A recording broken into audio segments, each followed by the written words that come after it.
Hello everybody, I hope that worked. Welcome to another game of Fury of Dracula. We've got a live stream from the Immortal Invitational for you all, between Backstab and Misthios. The game has just started, there's a little bit of a delay, there's a problem with trying to make it the non-beta version. Okay, the screen has changed on my other monitor. That's looking promising, very good. Hello everybody, thank you for your patience. I was late, but the game started late, so we're all a little bit behind schedule today. That's alright, it's a Sunday, I think we can get away with it. Hello to everybody in the live stream chat. Feel free to pose as many comments as you like throughout. I'll be here to discuss the whole game with you, but also, alongside me, in the commentary booth, very exciting. It's been a very long time since we've done a commentary together. We did play a game together, we did a community group game that Met King organised, and this amazing person was involved. Probably, I would say, my loyalist subscriber. If you go back pretty much through my entire archive, there will be an essay-length comment from this guy on every single video I've ever done with all of his insight into whatever game I was playing, regardless of how trivial. We've got a Rookamania here with me. Hello, Rook. How are you? Hi, everyone. It's an honor to be back on this channel. It's been welcome back. Yeah, in voice form. As you were pointing out, I'm often seen in comment form, but not so often in voice. With your comments to keep you company. That's right. Yeah, I remember that one. That was when I learned that YouTube comments had a length limit. Oh, did they actually? They do. Oh. I had no idea. I read out this whole thing. Ooh, Jonathan Harker. Yeah, that was your life's ambition. You had to find out what the limit would be. That's 10,000 characters. If you go over that, wow. YouTube is like, no more. Wow. I kept trying to post it. You have to make a reply to your reply. Oh, YouTube. Yeah. Please fix. maybe you can get like a special code and you can have unlimited characters. Maybe. That would be fun. We'll have to get that sorted out for you. Anyway, hello. Hey, hola Jordi. Katal. Hey, Gyro. Woot, that's right, Snuff. Woot, indeed. How we all doing? Well, hello everybody who's joining. Say hi in the chat. Don't be shy. If you want to look, that's fine. You can look too. That's okay. I like Gyro howling my name. A Rook. Yeah. Anyway, it's so funny. I never thought people would shorten it to Aruk when I made it, because I think of it as Arukimania, right? That's just I'm a guy who loves to walk, so I picked the Japanese for walking and then crazy about something, and I put them together. Well, so that's just how I thought about it. That's what happened. I mean, I told you back in the day, right, that before this whole thing started, I did think about doing music reviews. So similar to your name, I was going to go with Melomania, a lover of melody and music. So I don't know if people would have then shortened my name to Mellow. I don't know if that would have been a thing, but almost certainly, based off of my experience, I'm going to say almost certainly. On the topic of false confidence, I did want to say, in case anyone didn't catch it, I was here pretty early, so I was asking chat if they had any predictions. Gyro predicts a good time. My out there prediction was, I think a Dracula event is going to play a significant role in this game. Oh. That's what I'm calling it right now. I see. Do you have any predictions for us, Scott Sword? How bold a prediction. Normally, I'm very, you saw him in the last World Championship. I was very, not very bold with my prediction. I should have been more out there, in terms of number of players who would progress and stuff. I'm going to say there's going to be a Hunter death. So you think Dracula event. I think there's going to be a Hunter death somewhere. Okay. Topsy-turvy tie. We'll have to see. What's the tea situation? I have Earl Grey next to me. It is steeping right now. The box says steep it for 5 minutes. I don't listen to the box. I will keep it steeping for as long as there's possible. I predict there'll be a fight. Excellent, Met King. That is the top-notch analysis and punditry that we aspire to. How did you do it? Yeah, very interesting. I think we can talk about this a little bit. Very quick before we do, because obviously there's a Hunter configuration here. in terms of you, Rook, because obviously I know you've been behind the scenes, you've been keeping up with things, but obviously not commentating actively in things. How have you found this whole thing in terms of the Immortal update and the beta, now this tournament and all that sort of thing? Any Oh, thoughts on well, you I can as an just say outsider? that I can just say that the Immortal update has sort of like it blew my mind. The amount of stuff and the speed with the amount of stuff that changed and the speed with which it was changing was unbelievable to see. Just the fact that the developers took on that really long document and of all the changes, all the bugs, all the things that people were talking about, all the quality of life improvements that people were asking for, and implemented so much of it into the game. That in and of itself was mind blowing to me. And then I think I've mentioned this before. I think I mentioned this in the group game, but you did a video sitting down with the developers and talking with them a bit about a good number of the changes. Mm-hmm. And I remember my mind being blown just by the like one of the last things in that video. It's like this 2.5 hour conversation, and by the end of it, you get to be like, okay, well, we can't keep talking about everything. We just need to cut this out. Like, what's a fun fact from the last part of this gigantic list that you want to call out? Yeah. And one of the developers was like, oh, if you had sound effects on, there was an issue with the sound effect that would let you know if Dracula was moving specifically to a port. And someone just anonymously submitted that.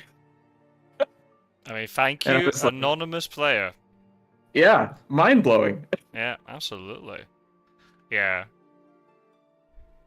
So yeah, and in terms of the tournament, it's been really interesting to see the development of the tournament games and the sort of different approach. I know I've been talking to Strider. I don't know if he's been giving you his hot takes on this whole tournament, but he doesn't view this as a legitimate tournament. He's like, no, tournaments must be individual and they have to test both sides. You can't just be on a team and have one person play one side all the time. Oh. Oh, that's outrageous. No, I think it's good to mix it up, especially there are some people out there who are not so keen on 100. I mean, I think having, I think the World Championship, that title very much deserves, a player has to be not necessarily the best individual sides, but best overall player. I think that is a fair thing, but I think mixing it up and having something like this, so far I think all the players have seemed to enjoy it. Obviously, the number of players who participated was smaller just because of the fact it was going to be under beta of the update and things, but at the moment, it's been going very well, and people seem to be enjoying the format, so listen, I don't think there's anything wrong with mixing it up every now and then. Yeah, and I agree with it. And I think if this was the only tournament that Fury of Dracula ran, maybe you might want to say, well, you're not really testing individual ability, but it's not, right? This is going to be the third tournament or something. I can't even keep track. It feels like there's always been a tournament. Fifth tournament.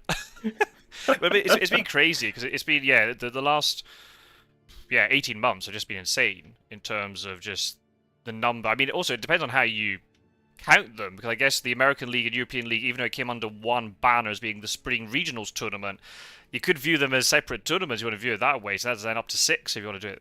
Yeah, so that's true. It's been a very, very productive but very busy 18 months, and it feels like there are always tournaments. There's a lot of gaps in between as well. I think what's the biggest tournament should test both sides of the board. That's the fine way to play. Yeah, I agree. I agree, Matt King. And then it means that it's really good because then if players know every year, right, there's a tournament that's going to be this type, and there'll be a tournament later in the year or in the spring, or, after the Christmas period that will be like this, then people can kind of dip in and out and do the type of tournaments that they really want to do. And I think that's fine. Agreed. Yeah, and personally, I'm just I view myself as a fan of the YouTube videos of this game. I hardly ever play. My favorite way to play this game is in a group. So, and that's the hardest way to play it. Gyro has just put down Strider so hard in chat. Strider, winner of the New Blood tournament, griping about legitimacy. Oh, nice. Wow. That's unbelievable. Get a Seward's inquiry in here. Altara's wants his trophy. Unbelievable. Good point, Gyro. Thank you very much. Wow. So anyway, yes. Calls for a hot take back. Go ahead. Oh, yeah. And I was going to say, so we've got an interesting thing here in terms of there's a hunter arrangement here. Scott Sword startup, quote unquote, but then you've got Seward and Van Helsing being switched. And in the other game that I saw Backstab play as Hunters, where I was commentating with Roscoe, did the same thing. I think maybe Seward was in Edinburgh, or maybe that was somebody else. I now can't remember. But yeah, it's interesting. I'm not quite sure why, but Backstab is a new member of the community. I don't know how much they've played outside of the community. I kind of like it. This really deters Britannica, because obviously Seward is that little bit more... not even a little bit more. He is a lot more sort of tolerant to Dracula's shenanigans in the fact that he has... oh, that's nice. He's got an extra item and event, plus the one extra health, which doesn't seem like much, but that's an odd number of health, and it's to stop 2 claw attacks. That is quite a bit. And also he heals double. So that makes him quite durable. So, yeah. It's very interesting, but I guess with Van Helsing always on land, it allows you then to move and trade, rather than if you've got turns at sea, you won't be able to trade. There's maybe some merit to it, but I guess the thing is, like, I haven't seen anybody start England or Britannica in this tournament so far. Which is crazy, given, like, as soon as we saw how the trail slide, everyone was like, oh, right, this makes Britannica way more viable. And at the moment, as far as I'm aware, nobody's done it. Maybe somebody has, but I haven't noticed. But, yeah, interesting. Do you have any hot takes on this? Well, my, like, instant reaction to this setup is Seward needs to be closer to the action than I think he is in England. And it's just so likely that you said that Dracula's going to start somewhere else that it seems weird to have him across the sea. I mean, that's just all I can say on the topic. I'm not I'm not at the same high level of analysis, but like if I was positioning hunters, like in my mind, I want Seward somewhere on the continent. Yeah. Yeah. But then again, you know, if you've had... It's also maybe based upon Backstab's like previous experience. If they've had Van Helsing in the UK and they've been really beaten up by a Dracula player, they want to deter that experience as much as possible, which is understandable. And like, yeah, he's a bit far away from the action, but then sometimes if they're starting east, then Seward starting in Madrid or Bordeaux would be far away from the action anyway. Yeah. So I guess. Yeah, no, I don't say that to say that it's like a mistake or something. I'm just saying that that's my initial reaction. And I think you're probably right. This feels to me, I don't know if it's true, but it feels to me like this is something that's been set up because maybe someone got burned in England a little bit too many times, or Britannica. Yeah, definitely possible. And things like we talked about it, we had an analysis video where Snuff played a game against Pirate Joe and live streamed it, and then I ended up analyzing it with Snuff and with Roscoe yesterday. And we're just saying, like, people now experimenting with different setups. There are going to be merits and, you know, downsides to any hunter setup. But as a player, then you have to assess, like, am I willing to give up those, whatever the downsides are? Am I willing to accept those downsides in order to gain certain benefits? If Backstab believes that having a stronger hunter... Oh, very good, found him. Nice. Having Seward in a, you know, a position where he can deal with Dracula solo, or the trail solo of Dracula to start there, is that benefit worth it? If then you give up Seward being on the board in Madrid or somewhere else. If Backstab believes yes, then that's fine. It's the same with my startup. As much as I like it, I've started seeing there are disadvantages to it. I've started shifting towards a different type of startup recently. It's fine. As long as you accept there's going to be benefits and downsides, people can then weigh up those risks themselves. And I think that's healthy, that there's lots of different small variations that you can do, not just be like, nope, you have to do it this way every single time, and you're forced to do that. I do wonder about that. I feel like as people get more and more used to playing against other people, especially with all these tournaments we've had running, I do wonder if we're going to start to see like player-specific setups where it's like, oh, I'm playing Viscocic, I need the anti-Viscocic start, right? Yeah. Something like that. Yeah, I think that's going to be the case too, especially as and that's probably the side advantage of having then people who are in the community who have got a lot of experience of playing each other, we will then be able to adapt ourselves, whereas maybe a newer player who comes in will just do the same setup every time. But for them, if it works, and they're comfortable with it, and they know what they're going into, then that's fine. If they know I do like Captain Gyro's point here in the chat that Van Helsing on land gives him more actions available to supply and trade without having to cross the channel. Yep. It can make for a strong early start getting the events sorted out. Yep, no, I agree. I agree. Yeah, there are some times where often Van Helsing just ends up sitting in London all the time, just becoming a supply and trade bot, because I'm like, if I move him, I've got a turn where I can't trade. So yeah. So we found him. He's in the east. No real surprise, to be honest. It's going to be kind of interesting. I mean, Misthios did this against Pizza Wizard, and yeah, we all saw how that turned out. So it'll be interesting to see if we get a little bit of a repeat here of that. It may or may not have something to do with my prediction that a Dracula event will appear. Yeah. So, may well be a carbon copy of... it wasn't in Bucharest last time. It's slightly different positions, but it could be a hoax and then a vampire behind it. But it's the fact it's Bucharest is very interesting. That's not a very good hoax location. Unless he's just hoping to burn the stake, it could be maybe bats in Bucharest. When the hunter goes there to try and deal with the next location, they get punted backwards somewhere, and then they're trapped and they can't actually deal with the rumor token. We'll see. Mm-hmm. A little bit of banner in the chat. Yep. Always forget to search hideouts. I seem to think vampire combat is automatic for some reason. Oh, okay, don't worry. If you land on one, I'll ambush you. Nice. So yeah, there might be a thing here where maybe he's then gone to Galatz or Constanța, and he's trying to put something in Bucharest that will, like, with bats, will trigger, but you could easily jump over it. If they're not scared of the Bucharest encounter, if they think it's not a hoax, then they might just jump straight over it. It's interesting.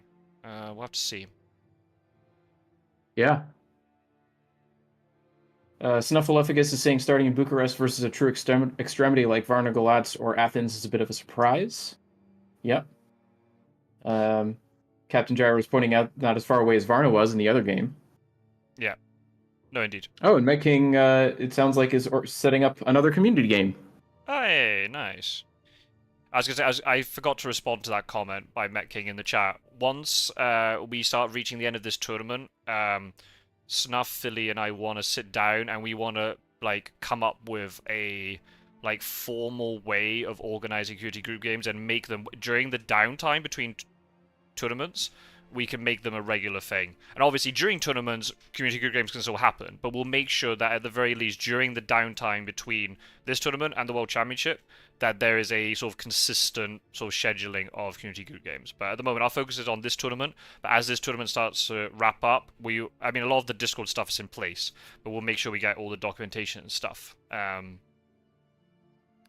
So yeah, it would just mean then, if you want to be like sort of lead organizing at Met King, that's great. But also then it means then people can just sort of chip in and they can organize things themselves as well. So we can make sure we get plenty of group games. The group games are great. And they just really... It shows off a different side of the game. Exactly. And the way that really it should have been played, obviously digital doesn't really, with scheduling stuff, doesn't really permit, you know, many group games. But they got a different vibe, and then people can mix up the house rules as they like. The one we did a few weeks ago was really great fun. People can add their own custom rules in. You can do what you like. So it's going to be great.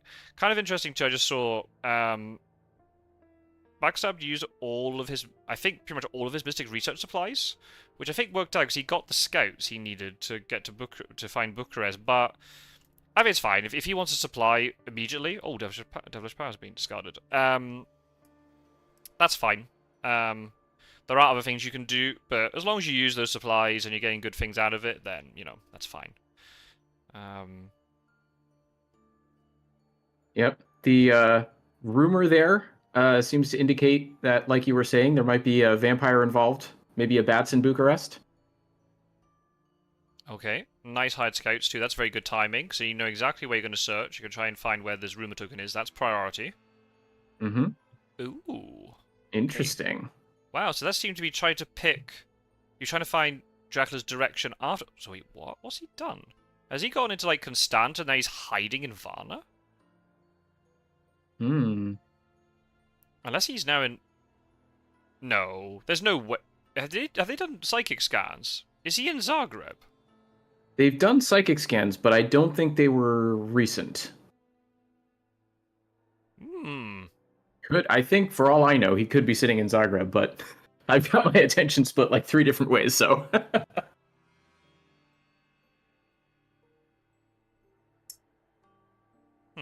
Oh, here we go. Captain Gyro, the first page of the rulebook. Fury of Dracula is a one versus many deduction game inspired by Bram Stoker's classic novel Dracula. One player controls Dracula, and up to 4 players assume roles as hunters.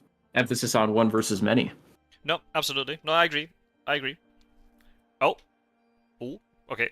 I put paper Ah, he did account for that possibility. Maybe he hid in Galatz, he's now in Klausenburg. Could be. Yeah, those hide scouts actually is... He's either hiding in Varna or hiding in... Oh, he could be in Klausenburg right now. Yeah, interesting. The fact he just, like... Backstab emphasized, you know, trying to find out location after Bucharest, but coming into the... Not the extremity of the map. You didn't check the extremities, meant then maybe is giving away Roscoe's plan here. I often like, especially when you're playing against newer players, I do like starting in the east because you can do, especially with Mina and Gadami, you can do quite a lot of manipulation here. Newer hunter players can sometimes struggle to know how to prioritize Trail and Dracula, as well as then they might... Oh, another high scout, good grief. They might overcommit in, or they don't commit enough. And you can really sort of punish them for that. And you can just run around in circles. And you just stay in the east and never leave. Oh, interesting. Okay, wow. So he's on Black Sea coast then. Yeah, he must be. That's interesting. Normally, this many hired scouts this early is discouraging. But the fact that Bucharest got revealed has changed their value significantly. Yeah. So there's 2 of them at the bottom. It'd been... I mean, again, this is kind of where... I mean... You never know what sort of events you're going to draw. Those events would be better if you could use those mystic research supplies later to try to get hired scouts once Dracula has landed somewhere else from sea or something. But nope, you can't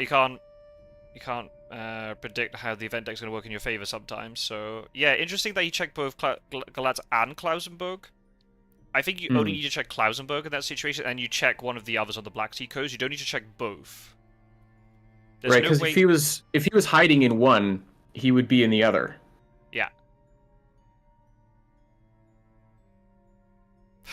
Strider, Sorry, is it over? Is it over yet? No. It's not a repeat of yesterday. That was crazy. Yeah, that was so funny. Strider was telling me, just woke up, logged in, found the game was over.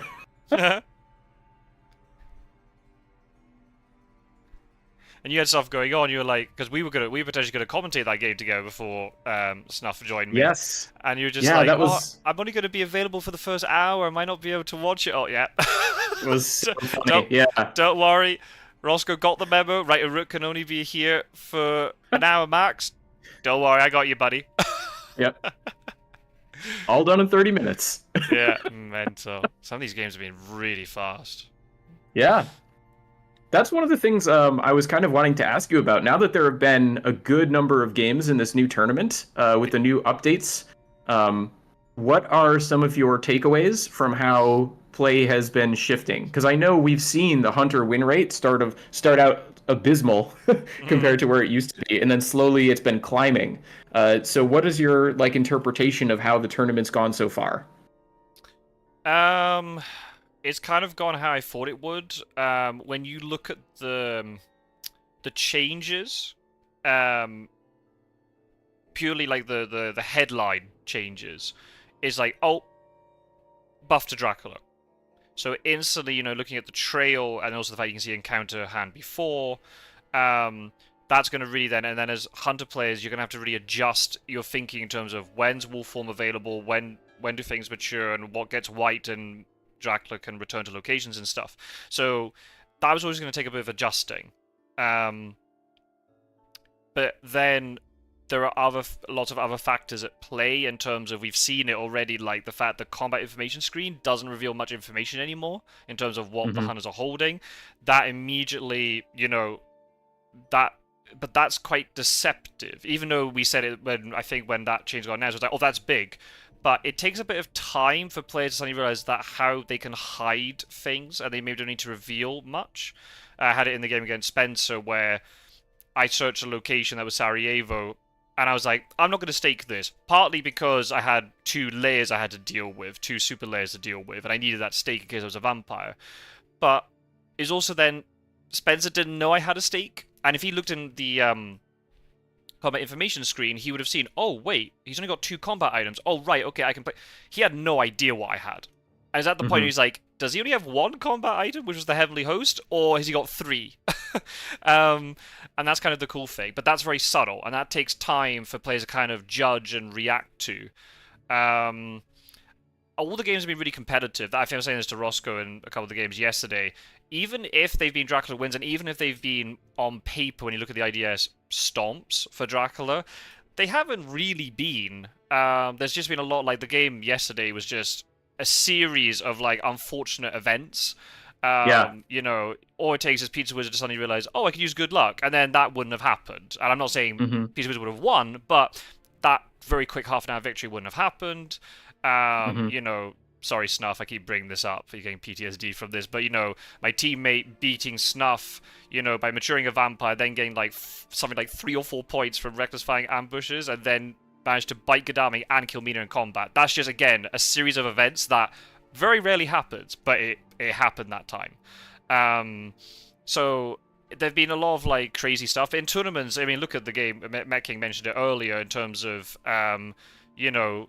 getting that second vampire mature with unearthly swiftness because all the hunters went in and out of Marseille and refused to check the rumor token. That will, that's just something you don't see every day. It's obviously incredible when it happens. What are they saying in chat? Late game power is less concentrated in Hunter's hands. Yeah, there's a lot. You've noticed it already. There's quite a lot of bluffing going on already about Fog. If you don't have Forewarned on the right character, you then I was going to bring that up myself, where I think one of the things I've noticed is that for ages and ages, people, if you're playing as Dracula, it's like, I have to always be aware of CG and how many Heavenly Hosts I think the Hunters have and where I'm going to go and what my movement's going to be. And the Hunters have never really had the equivalent experience on the opposite side. And now that Forewarned change has been made, the Fog is sort of like Dracula's answer to that. It's like the anti-CG, if you will, where the Hunters now have to be always thinking about who do I move in and in what order and with what events am I going to bluff that I have. It turns it into its own sort of game that the Hunters always need to be aware of. Yeah, agreed. Absolutely. And that's really cool because it makes it way more dynamic then. And you can then really be really cheeky, especially in 1v1 where you're not verbalizing, a trade should be secret. You can then start bluffing with trades. Where's the Forewarned getting traded between? You could use stuff with Speedy Telegraph to try to trick.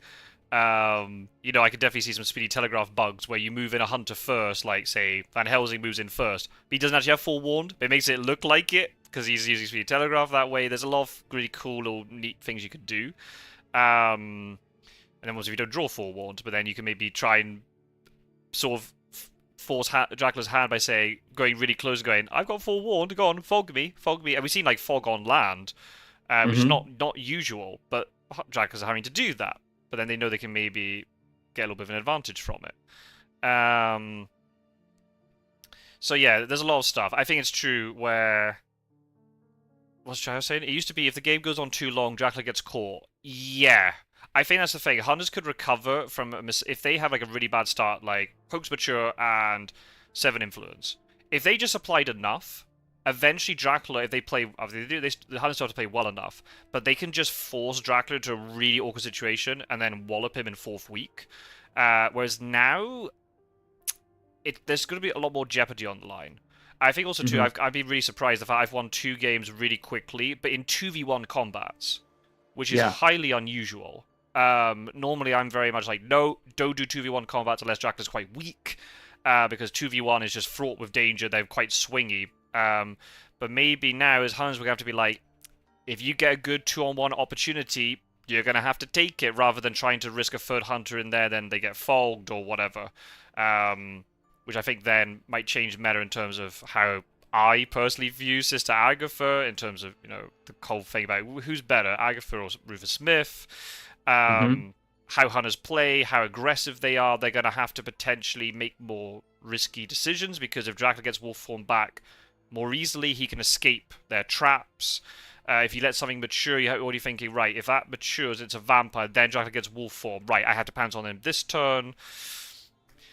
Yeah, it just depends. I think it's really nice. It's changed a lot, but it also hasn't changed that much. It's kind of like this weird sort of balance. I Yeah. think it's still quite early.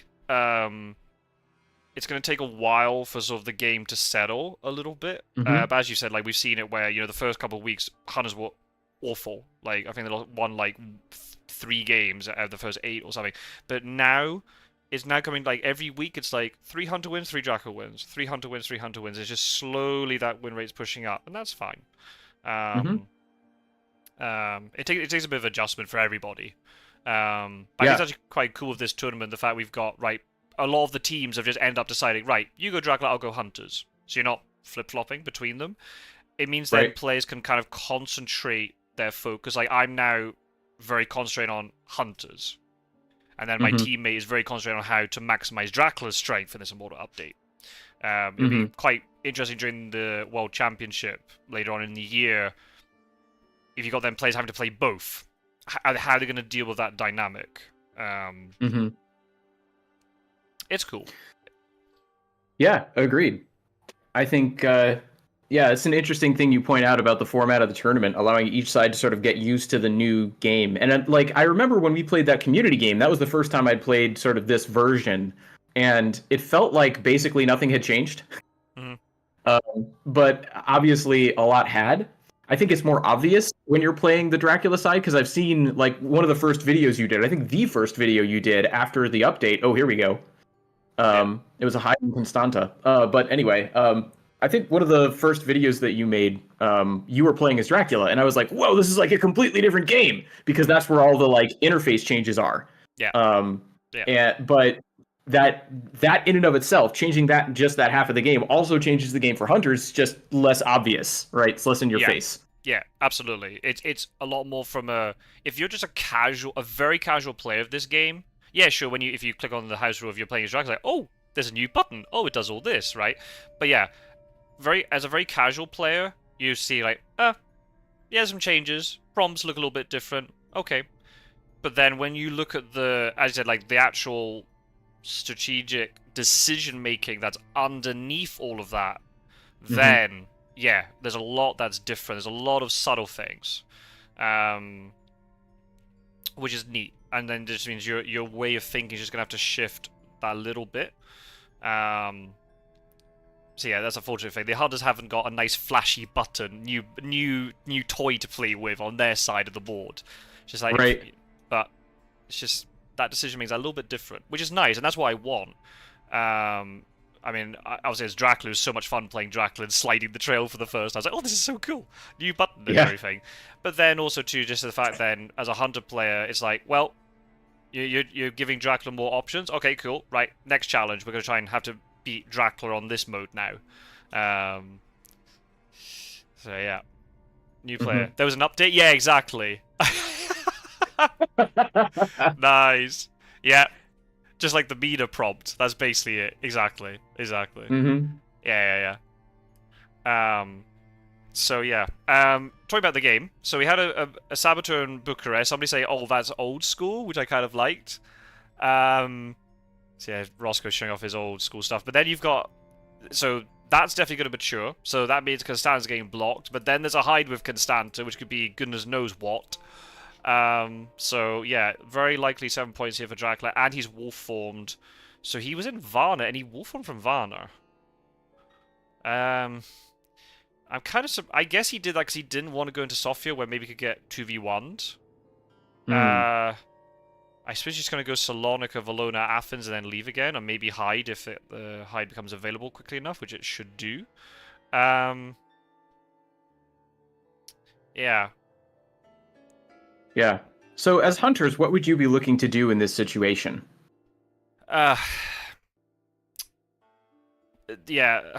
Well, if you have, if you have the tools to deal with Constanta, you're going to need a forewarned. That's no brainer. If you've got a forewarned, okay, then you've like, okay, even if the roadblock gets put down, I can rail into Constanta. I can deal with that. Hmm. If you don't have those tools, I would say don't even bother wasting your time to go into Constanta. I'd be gutted if it's not a delay thing. It might just be a spy or something, but I highly doubt it. Hmm. So you know then, right, Constanta's maturing, right, Varn again taken off the trail, the wolf form location gets taken off the trail, right, just then you might want to try and prioritize going down to Valona, because you might be able to pounce on Dracula 2v1 next turn. If he's going down towards Valona, Hmm. and then Athens, you know he's going to go to sea. So you don't want to commit too far.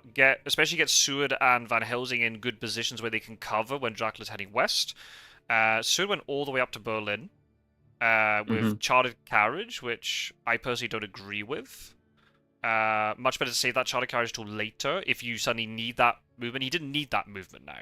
He could have just gone to from Le Havre down to Marseille. Hmm. Seward has used an excellent weather and chartered carriage to not really achieve very much. Excellent weather, I get it. You want to go to the mainland, okay? We can quibble about that usage. That's fine. Some players like Hmm. it, some players don't. I'm in the not camp, but that's fine. So I just get him down to Marseille and use a chartered carriage later to maybe get up into the east if he's doing some sort of Ionian Sea, Black Sea shenanigans. Van Helsing's position I quite like. If you get onto a port, that's maybe better, because he can then maybe threaten excellent weather onto Cagliari or local rumours or something. So if he moves, yeah, he went from Paris to Milan. That's fine. I'm okay with that. I just don't like Seward's Hmm. position. If you think he's wolf formed, like say from Varna or say from Galatz to like Budapest, and you're gonna cut him off at Vienna, good move. Doing charter carriage up here makes a lot of sense, but because you know, based on hired scouts and things, that it has to be wolf formed from Varna, this Hmm. charter carriage, in my opinion, is not worth it. Interesting. It just goes to show you how you process the information is also important based Yeah, off where you want to be. yeah. If those hide scouts hadn't triggered and we had no idea where he was, could have been Galatz hide with Klausenberg or Black. Okay, if it's like a 50-50, yeah, I understand that move because you know it has to be here. This child carriage doesn't do anything for you, and that's just another event. As a Dracula player, you think of all the scary events that hunters could have, and every time you see one, you're just ticking it off and go, right, they've used that, they've used that, they've used that, and that's one less thing to worry about later. Right. Um, yeah, I agree, Gyro. Yeah, you use charted carriage to either reposition dramatically. If you need to suddenly, if you're in the caught in the east and you have to get back really fast, so you're part of the action, or to jump on him. Yeah, I think that's what the thing as a hunter player. I think charted carriage now, I think has been buffed because of the update. Because now the way it works, hunter players know for certain it's used as a railway action, not because it was really weird before. It was like a special action, but it also wasn't. And if you used it in combination with fast horses the wrong way, it wouldn't work. Oh, he Whereas went. this way now, Oh. hunters have it very clear. It's like it's a railway action, so you can combine it with fast horses. It's not going to fail you. Oh well, okay, that's definitely maturing. Hmm. Double saboteur. Get your meme out, Gyro. Get the meme out. We had two saboteurs. They're earning their money. He didn't put down the what? What's he done? He layered Bucharest. He didn't mature it. Oh well, okay, fair enough. False wolf form one city. He could have wolf formed just a Sofia. That would have been a very that would take a lot of balls to do that. But you got two hunters that could jump on you. Oh, they could potentially have blocked these two port cities. You'd have been in trouble then. Yeah, I was going to say earlier, I was thinking, I think in the earlier version, you wouldn't even necessarily be considering jumping on Dracula with just the two, but in this version of the game, like you were saying before, it's like, no, we gotta get him when we can. Yeah. Yeah, exactly. Earn the goal, boys. Yeah. Okay, I mean, this rail's nice. That makes a lot of sense. If you move him up to Berlin, get him to Vienna, and then you can get him back down to Genoa. I just think he could have just been in Marseille, sitting in Marseille all this time, and then he's really ahead of Dracula, which is really good. You just sit there supplying, you're really menacing. If he had some awkward items, he could have traded. Oh, interesting. Where are you going?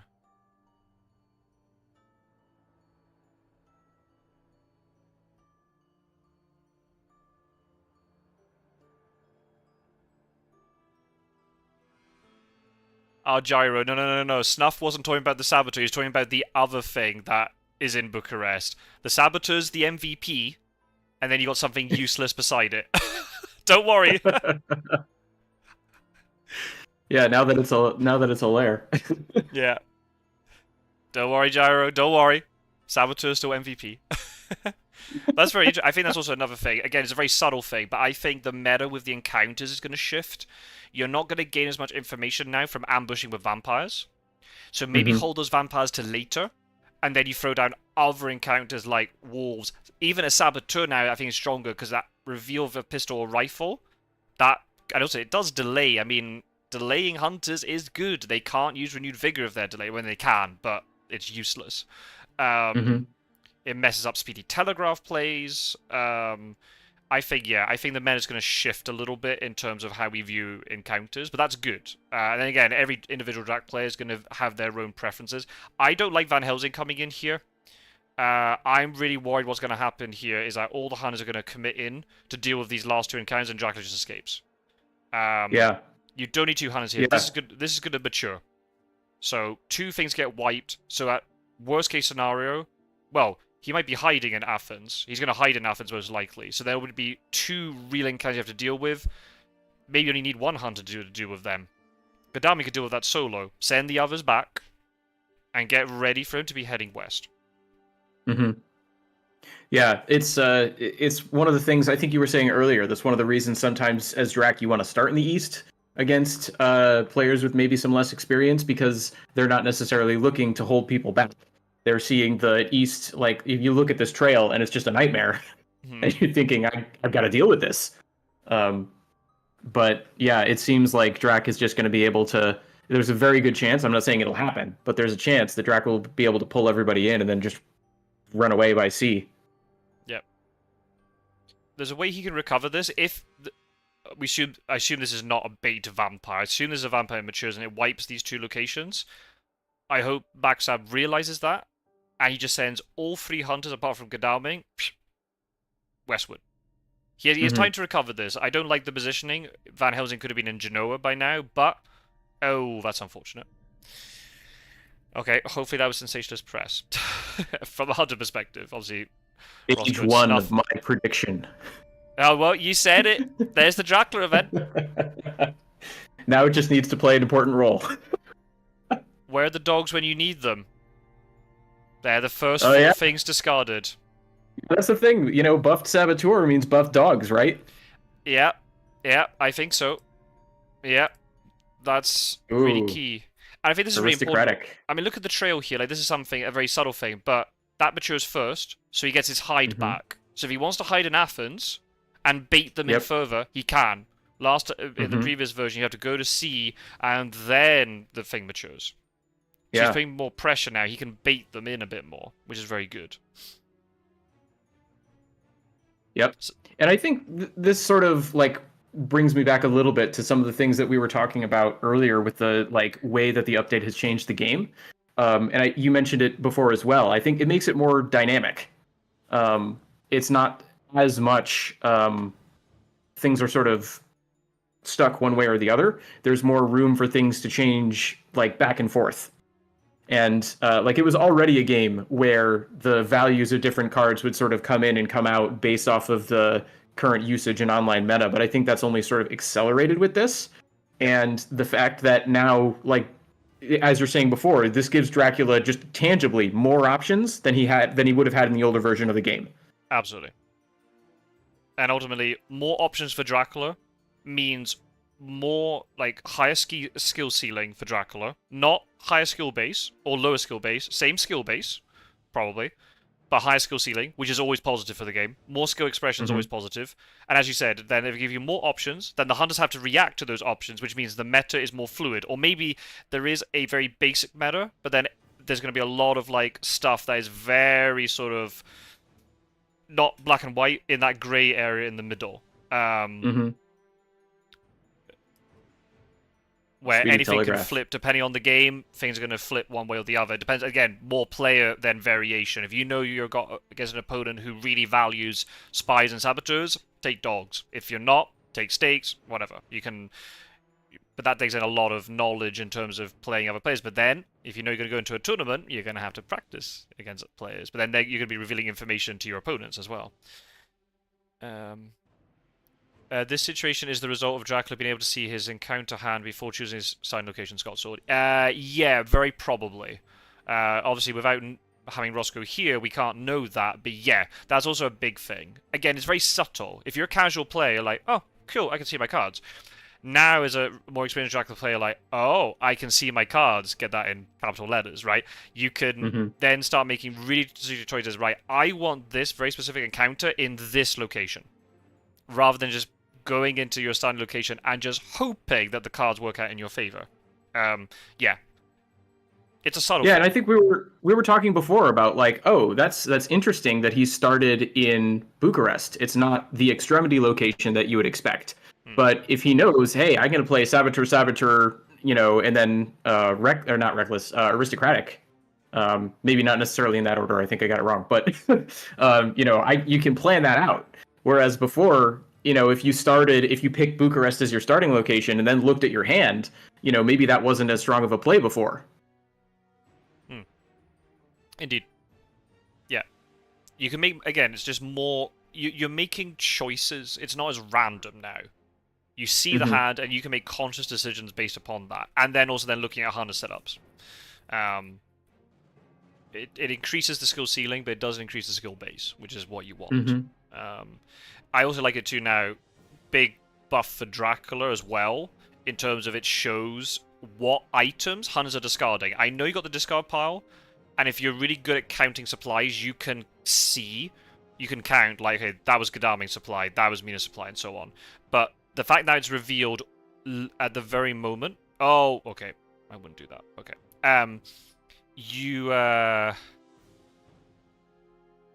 What was I saying? You can see exactly who's discarding what, and that then gives you a lot of information about, you're discarding that item, so you probably have these items, or you might have duplicates. Did you time a Wingspan match to come out during this match? Yes. Yes, I did. Because that video's been postponed for about 2 weeks, because I've been too busy to release it. Strider, why are you still here? Don't you have a War of the Ring game you should be playing? He's got a tournament match at noon. Pick location. Oh, yeah, exactly. Poor Mecca. Yeah, the old version. You pick a location, then you see your hand is rats, wolf, and jar of dirt. Yeah. Yeah. And then, or either that, or you get, like, an amazing hand, and you don't even see it until the hunters play behind the veil. They see your hand before you do. Oh, yeah, I remember watching games like that. That was ridiculous.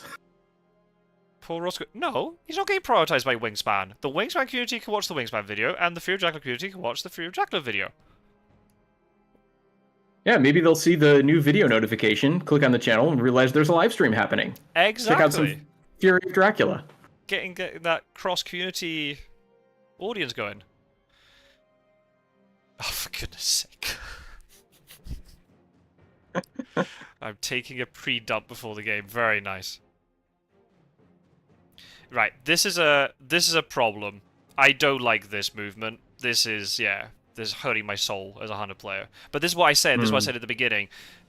Against inexperienced hunters, you can force them to overcommit into situations they shouldn't be overcommitting to. Yeah.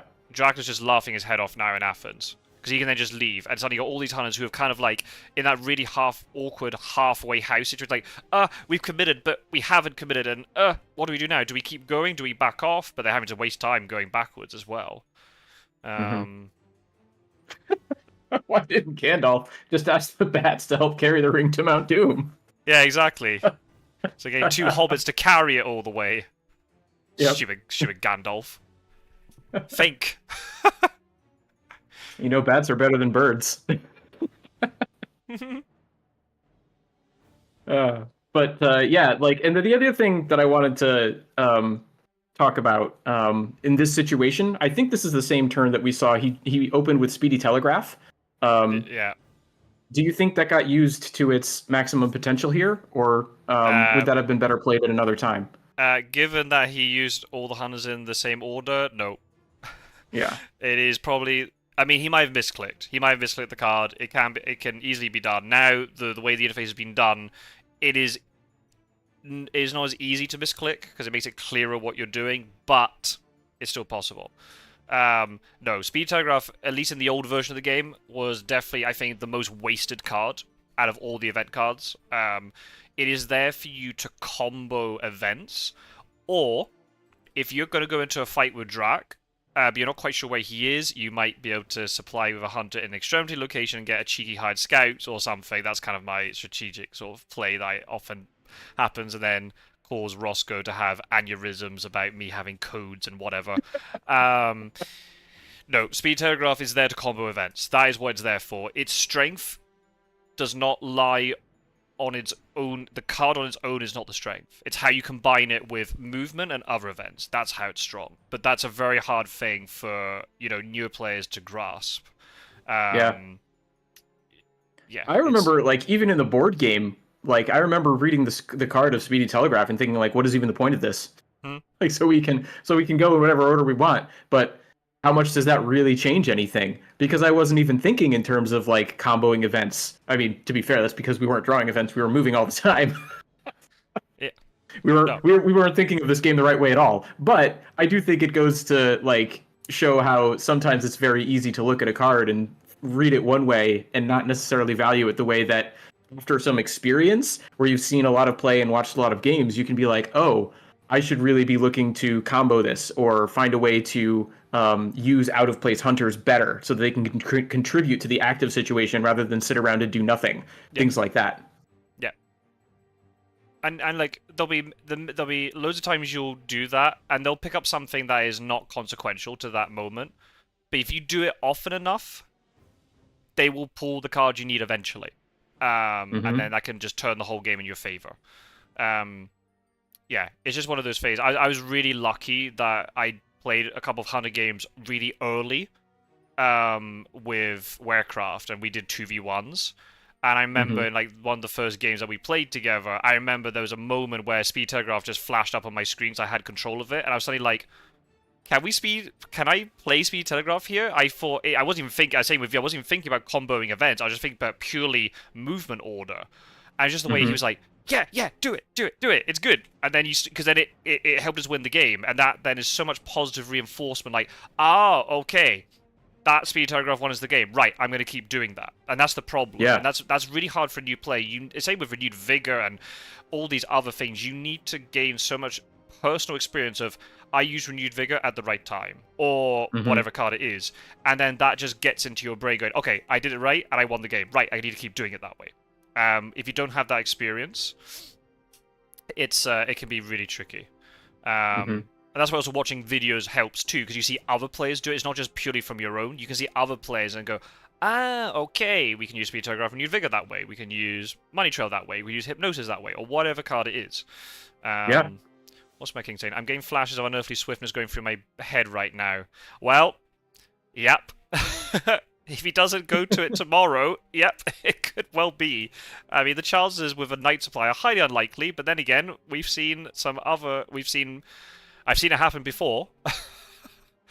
Who knows? Yep, Dars returns. I'm also just catching up on the earlier chat.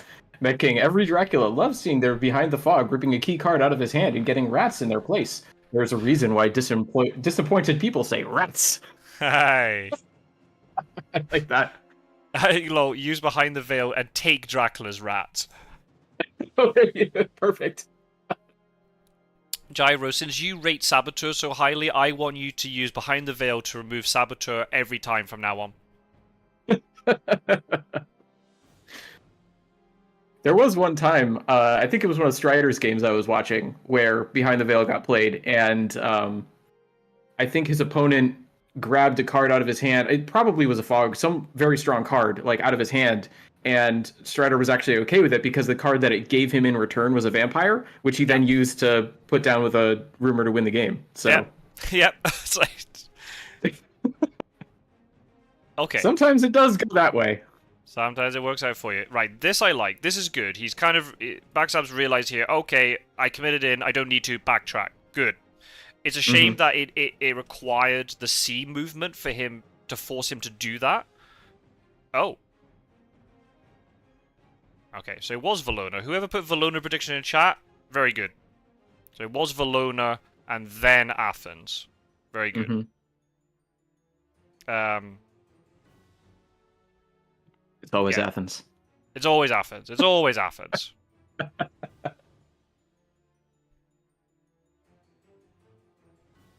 Get on it, Met King. Get those memes made.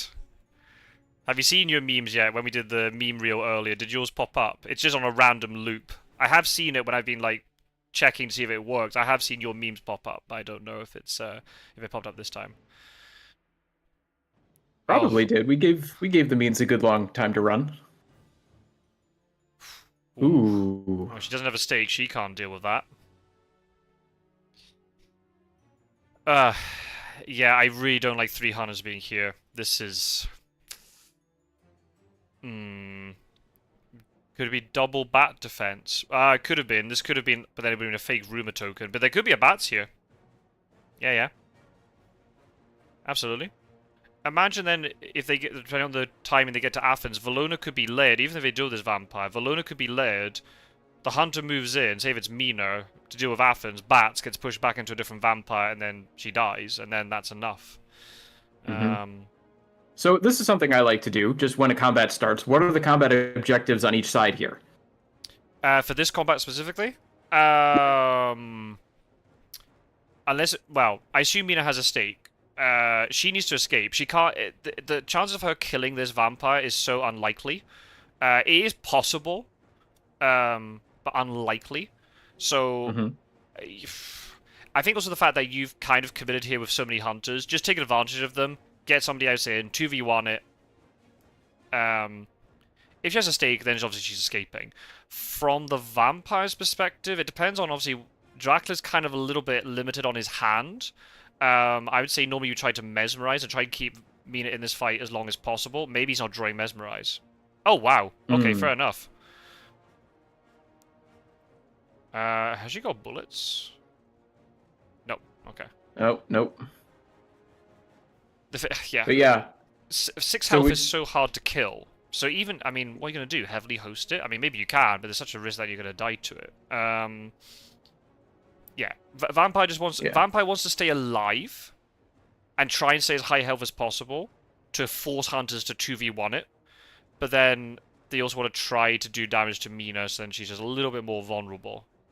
But she's got 9 health. She's not going to die. Okay. Yeah, I would have said going in that the objectives were, you know, Mina would want to escape and the vampire would want to get some damage onto Mina. But I think you're right with that point that if you can get it to survive and tie down another hunter for another set of actions, that's even better. Yeah. Easier to do with a new vampire because they've got 6 health. Reckless, 4 health, they can die quite quickly. It's quite hard to do 6 damage. You can do it with, like, knife crucifix combos. You might be able to do it with a rifle heavenly host combo. But then it all depends what Mina's got. We don't know what her other combat card is because the screen doesn't tell us. Okay, fanging. Good. Oh, now she's escaping. Interesting. Okay, well, that will work out the same. Vampire's up to 6 health again. Mina's taking 2 damage. That's kind of what you'd expect to happen. Yeah. So Mina got out, which was good for the hunters. They fulfilled their objective. The vampire's still alive at 6 health. I think the vampire probably got the better end of that bargain, but or that exchange. But that's interesting that they sort of both got what they wanted. I guess the real thing here would be, does she have a stake? If she doesn't have a stake, then Dracula's winning because it's buying time for him to move, especially since only one hunter is seemingly moving backwards. If she does have a stake, that's a clear hunter win. Yeah, that's a very good point.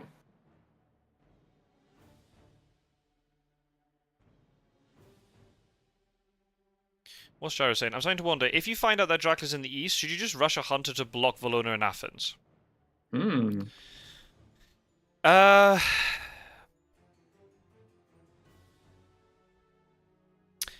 you could. However, my immediate worry is if that becomes a meta thing to do, and the other hunter's going to deal with, say, Constanta, you're leaving all of this open, this middle portion of the eastern route open. Dracula can go things like Bucharest, Belgrade, Szeged, and then Wolfholm to Munich, and then he's away, and he's in the west, and then whoever's in Madrid or Bordeaux might be able to cover, might not, depending on movement. If they end up with 2 white ones, they can't. I don't know. It's tricky. I think this problem is fine. You can't commit 3 hunters to this. If you've got at least 2 hunters back, yeah, that's the thing. You got to block the pathways. The number of games I've seen which have been lost by this, I mean, also including myself in this, that this corridor between east and west is not blocked. You need to prevent that. Or if Dracula does wolf form, it's an awkward wolf form where then maybe a hunter might jump on you the next day or something. I don't know. It's tricky.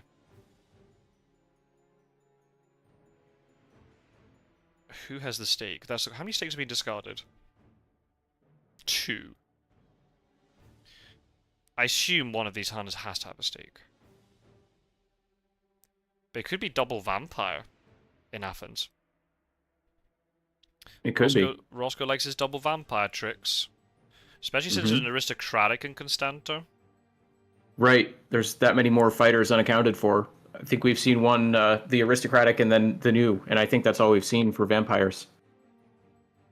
What should I say? 1 hunter blocks Valona, 1 hunter pursue the trail, the other hunter block Munich. Right. What happens if you have a situation where the hunter who is, say, in Madrid or Bordeaux has bad movement?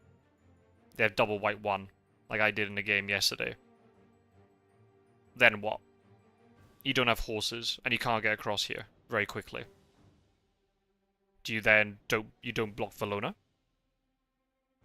Yeah, exactly. Then 1 hunter stays in the retirement home. Yep. Yeah, spot on.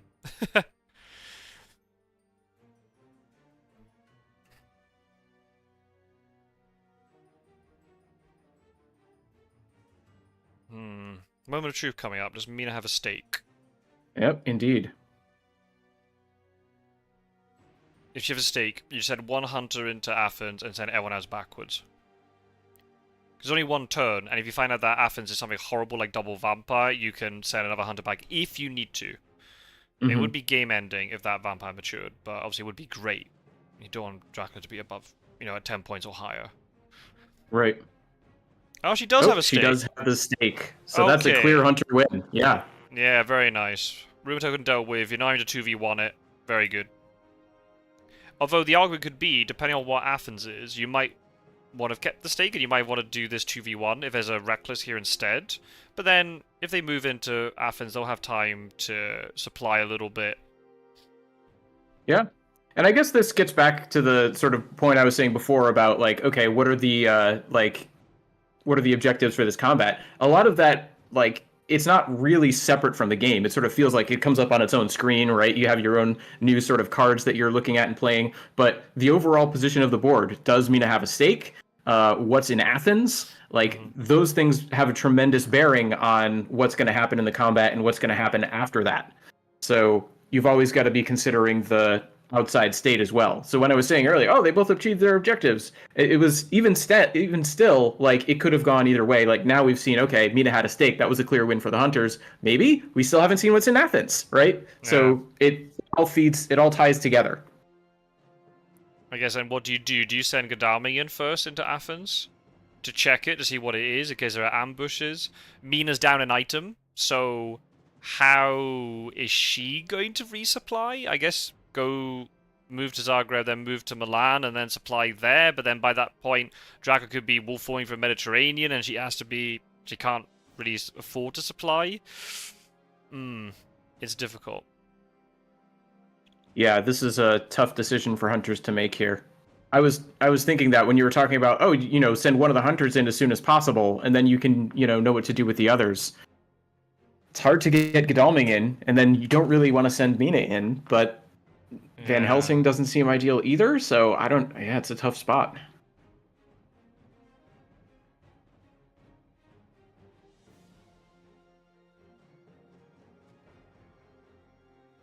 This is where if Seward had wax cylinders, it'd be handy to, Yeah, deduction would be great here.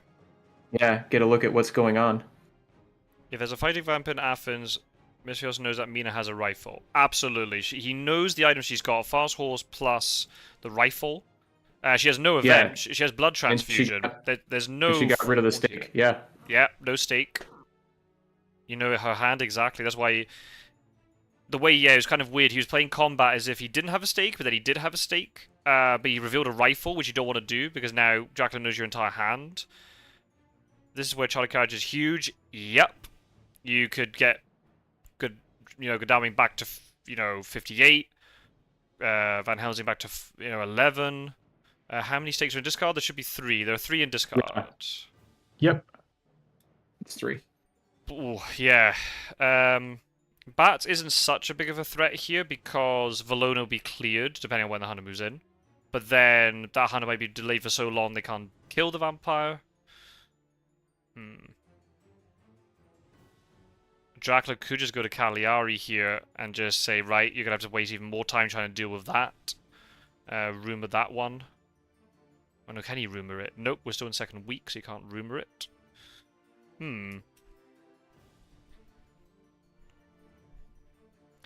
Yeah, tricky. Having to try and plan all your moves here.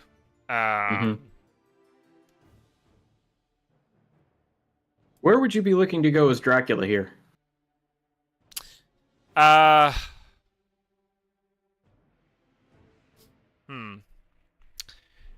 fact there's no excellent weather, Cagliari is a little bit safe, but the thing is, if you stop at Cagliari, that is giving them a little bit more time to go back and reposition. I think you force the issue here a little bit.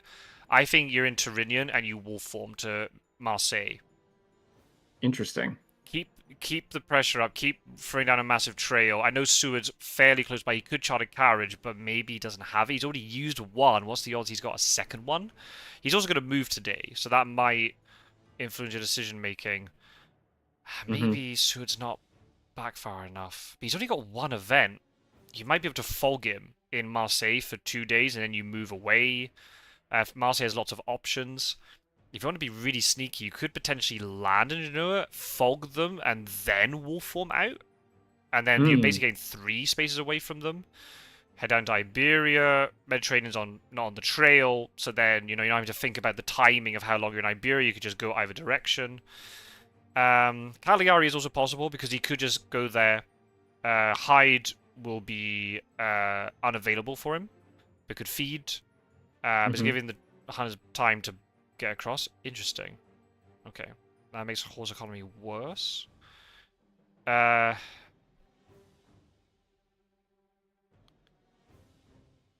Wolf form from Adriatic is a little bit risky.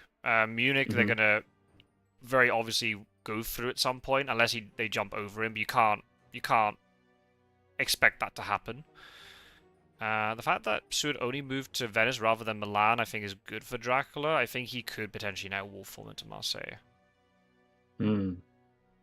Yeah, Snuffleupagus is pointing out a Vampinter would clear the Tyrrhenian Sea now, making Cagliari a more attractive option. Yeah, if the Valona thing had mature, I mean, that'd be GG then if that's the case. Yeah, that's true. The Athens mature would, but the thing's like, how... You're not going to be able to stay in Cagliari long enough, I don't think. Let's think. If you move to Cagliari, that moves there. You'll have to Dark Call and No, hang on a minute. Now I'm struggling trying to work out the trail movement. That slides. He goes to Cagliari. Then he feeds. Oh, you're right, actually. Yeah, he goes to Cagliari and feed. And then, yeah, if Athens matures, he can then go either direction. Okay, yeah, because that's the trail moving now. You have to plan that out. Yeah, okay. If Roscoe's figured that out, then... Yeah, Cagliari is actually probably a good move then. But then, Sod's Law... Oh! They're abandoning Athens. Interesting. Risky. Ooh. That I don't really understand. You commit all the hunters in, and then you don't even deal with the trail. If you've committed them in, you have to then deal with this trail. You've committed in far, you have to deal with this. If it's just with one hunter, that's fine. I'm not saying all of them, but all of them backtracking? Nah. Yeah. If this is a vampire, he goes up to 10 Yeah, in 11 I was just going to say, massive. if that's another vampire, then he's in land to win territory, which is the scariest point of all.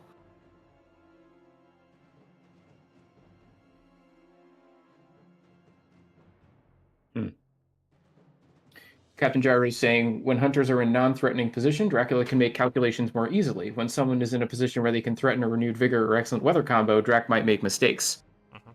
Yeah, because you're trying to predict something that will happen that maybe won't happen, and then you position yourself incorrectly. Yeah. Right. Well, it's just right. It's also just the extra bit of decisions under pressure. Yeah.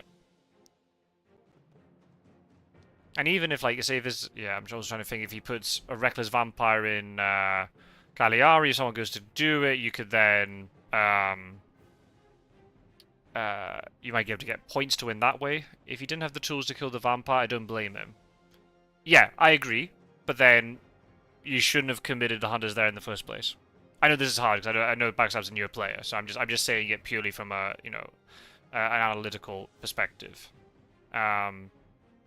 I understand it, but then if Mina has a stake, she knows then she can just deal with alone and then leave. Yeah, I think, Captain Gyro is saying, don't fall for the sunk cost fallacy. I think there's something to be said for that. If you're in a bad situation, get out of it when you can. Even if everything leading up to it had been suggesting something else, that doesn't necessarily mean you should stick with it. Mm-hmm. Yeah, no, that's true. But yeah, that's just where it requires a little bit of like forward planning to realize, okay, I can only deal with one of these encounters. Let's just deal with the rumor token with Mina. Everybody else, get back, cover Dracula's position. There is maybe an argument you want to keep 2 hunters here to try and deter Black Sea movement, because maybe Dracula might be sneaky and do that. But the risk of that, if that goes wrong, is so great. Most Draculas would never risk that type of thing. Yeah, and Captain Gyro is also saying if it's a reckless, it might get a point from an ambush and still mature. Yeah, that's which would be terrible. Yeah, so then 5 points, and that's just, even then Vampire Lair is not relevant anymore. 1 ambush somewhere else down the line. Okay, he's just added normally. This is most likely Cagliari, and that's fine. That's just a nice safe thing. He's also got this vampire card or Dracula event he can use. Yep, we still don't know what that Drac event is.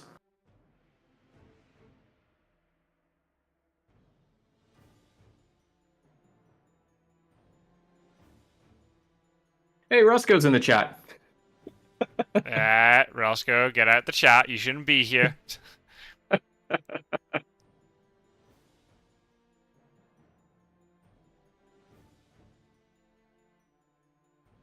Got a lot of time when the hunters are contemplating their actions here. True. I think I think it was Captain Gyro who was like doing a Street Fighter 1 reference back when Strider won his tournament. Like I think one of the like win quotes from like old Street Fighter that hardly anybody played at the time was like, "Don't forget there are guys like you all over the world," and he was quoting that. I might be getting the person of the quote wrong or something, but it, for whatever reason, that like sparked in my head. Like, what would you think of like if you had to put in terms of like this game as a fighting game? Like, how would you classify different aspects of it? As a fighting game, I think I might be the wrong person to ask here. Okay. I don't know. Can you? Have you got an idea? I might be able to bounce off I that. have thought of exactly one thing, and that's, I think from the vampire's perspective, the fangs would be the equivalent of a Shoryuken, which is the move where they do the big uppercut and throw themselves up into the air, because it's a high risk, high reward. You can really punish someone with it if they're exposing themselves, but it leaves you completely exposed. So if the other player's anticipating it, they can then immediately counterattack and change the whole trajectory of the match. Right, okay. It's a powerful move if you get it right, but again, it's very predictable. Or you're vulnerable when you use it. Okay. That's the one thing that I was thinking. I was like, if Fury of Dracula were Street Fighter, what would the moves be? And that's the one thing I thought of. And then I tried to think of it from the hunter's perspective, and it all fell apart. But I thought it might be fun to raise that as just like a thought exercise. I don't know if people in chat are more familiar with Street Fighter. Yeah, you're asking the wrong guy. I've barely played Street Fighter, so I'm definitely not. What's it? Oh, yeah. Oh, here come the ideas in chat. Here we go. Strength is a counter stance. Claws are a powerful wind-up move. Oop, money trail. Oh, nice. Oh, wait. What did Godalming do on his turn? I'm gonna have to look back on the live stream. Oh, he supplied. Oh, he supplied. He didn't move. Okay, interesting. Okay. Well, strength is Hadouken. Easy save poke. Yeah, that makes a lot of sense. Yeah, there's the money trail. He's in Tyrrhenian. Surprise, surprise. Never could have predicted that. I can see the counter stance too, because it like takes away their weapon and turns it back on them, sort of thing. I think people are gonna have to get the Street Fighter memes made. Yeah, we gotta get more memes for Scott Sword's meme reel.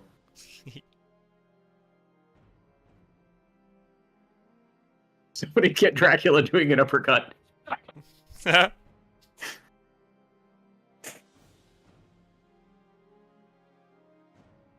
So yeah, this is if for new players who are doing like, oh, what a surprise! Why are we so surprised it's Trinity C?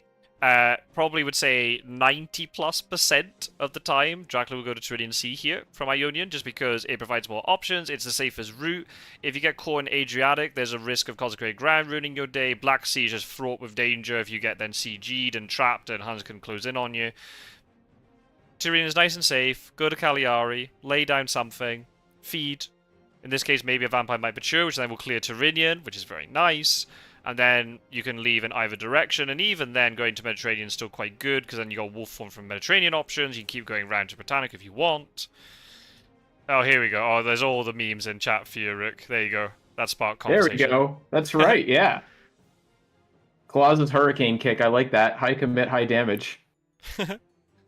Tatsumaki Senpu Kyaku. I know Japanese and I find that hard to say.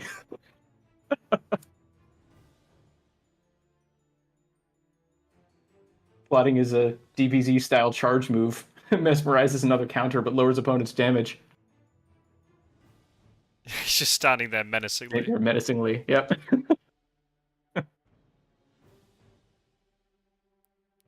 We always said it's always been the meme in the community that plotting was like Dracula monologuing during the combat.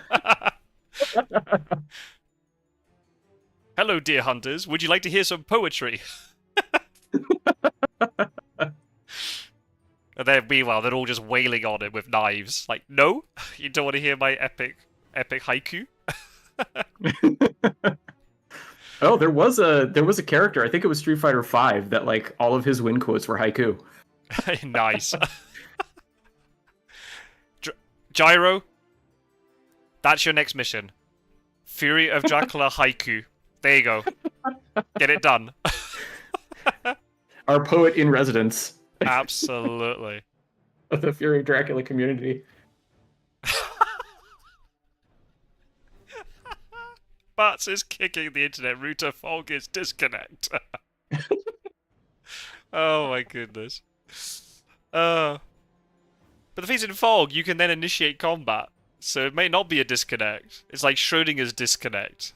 Do you disconnect or not? Depends. Oh dear.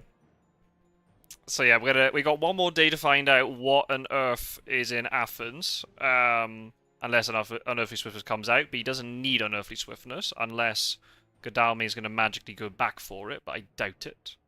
He might though. If he picked up a forewarned, you never know. There's the feed. Oh, there's the feed. Yep. Very predictable stuff. He's going to have all the options. Yeah, sometimes the predictable move is just the thing to do because it so clearly works for you in that situation. Yeah. Oh, I see. Oh, sorry. If we meant the encounter. Okay, escape is missed. Okay. That makes sense. Okay. Not the actual fog. Okay. Yeah. Yeah, exactly. There are times in this game where it's a huge sort of like mystery deduction game where Dracula's sort of playing slalom around the hunters, and they don't know where he is, and they're trying to find out where he's going and where he's wolf forming from. Other times, Dracula's just sitting there going, "I'm here. What are you gonna do about it?" And that's basically what it's been for the last week or so. The hunters aren't in position to capitalize. This is what I'm saying. Like, if the hunters had not overcommitted, they could be on Marseille and Genoa right now. And then Dracula's like, do I really want to feed here? Especially if they hadn't used excellent weather earlier. They could be double excellent weather, and that could be, you know, a very, very hurt Dracula. And then suddenly Rufus makes an appearance, and then, yeah, things go down. Because Aggie's still in play. Oh, classically, I've completely forgotten about Aggie. There she is. She is the ultimate lurker. That's right. Waiting for just the right moment to step out of the shadows and punish Drac. Yeah, exactly. Yeah, Fangs is like the ultimate like power play, but then he can get countered by an old woman. Yeah. Yeah, tough. I mean, yeah, all you have to do is just keep heading westward and just hope, just pray that Athens is not a vampire. Maybe you want to I mean, if you go into Munich, Munich's a good spot to head back east again if you need it, so... Oh man, horse economy's not up to snuff, unfortunately. So yeah, that's just going to make things a little bit more awkward. Yeah.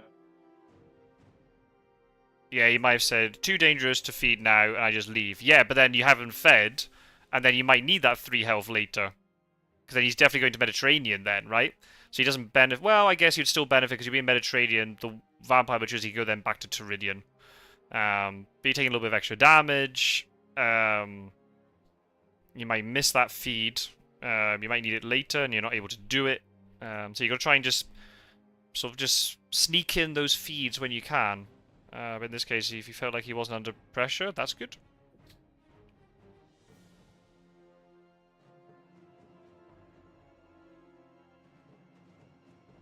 Okay. It's the fast horses.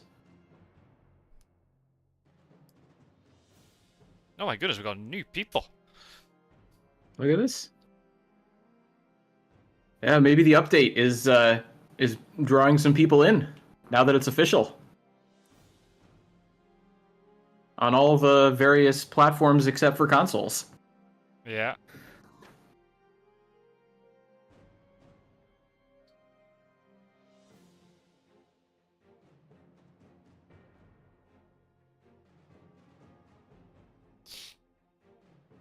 Oh, here we go. Gyro's clarifying. My point being, hunter positioning can affect Drac's decision making, and a hunter player ought to try and take advantage of that. Yep. Yeah, It's another very sort of high level concept. Gets back to that whole pressure thing that we were talking about before, where you don't necessarily need to be doing anything. Just focusing on where you put your hunters can make you like incline towards certain decisions one way or the other. Yeah. And that's something I think, like, in Fury of Dracula in general, is very strong, right? It's not necessarily just the strength of the cards or the positions or anything. It's the strength of them in your opponent's mind. Yeah, right? Yeah, exactly. Especially because it's so asymmetric, right? Yeah. I feel like...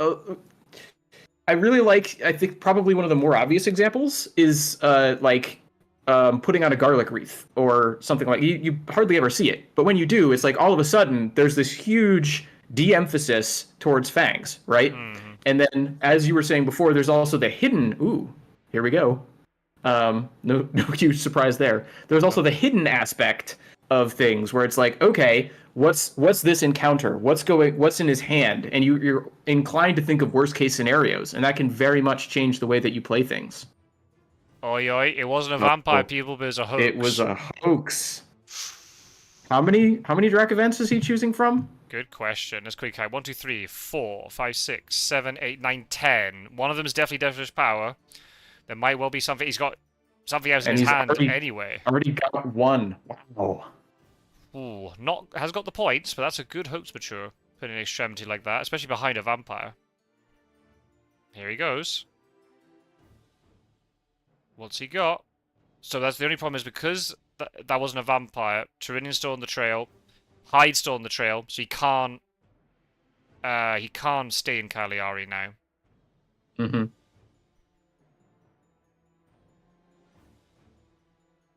Yeah, and what we were saying before about feed being, the quote unquote obvious move, right? Which still not a bad move, but it's not what we were thinking when it was a vampire and the Turidian was going to fall off, right? Now he's going Mediterranean.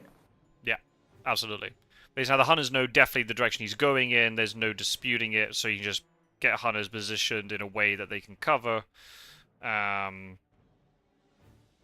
Yeah, as you said, it's all about posturing, is the way I call it. Like you could be the biggest bluff in the world. You have no strong events, but if you look menacing, Dracula's gonna fear things. But the thing is, like, also too, you have to count the events that hunters have.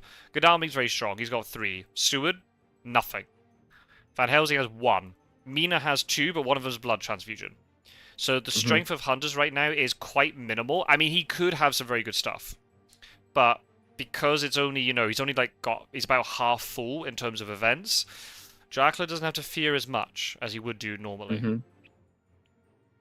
Yeah, just going back to the whole bluffing thing, like it immediately called to mind that Spencer Wolfhart versus Pizza Wizard game, where it looked like, oh, sure, Drax sitting here in a fog. Nope, it was a mob, right? And that changed the whole game. Yeah, absolutely. And they were so scared to walk in case they got fogged because the full warned wasn't on the right people, whatever. Yeah, Which goes back to the change for this update. Makes the game more of what it is. Very cool. yeah. If you're weak, appear strong. If you're strong, appear weak.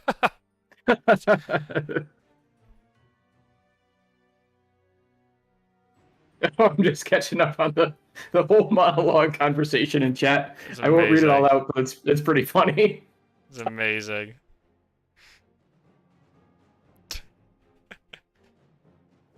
Oh, they're supplying. Only Seward moved that turn. Yeah, poor Godalming. He's been lumbered with the lame horse. That horse has just not worked for him all game.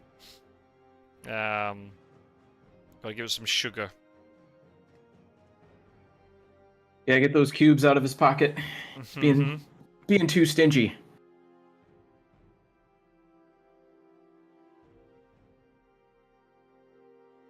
Got to throw around the wealth and privilege like when you're Yeah. Godalming. I mean, that's the thing. He's got all that money. You'd think he could afford a decent horse, right? That's right. But they're not doing tickets at night. That's the weird thing about it. It's like this horse economy is not clearly not really working out for him. I don't know what the odds are because obviously we can't see the 100 tickets, but if it's not working, you got to try to fix it. Yeah.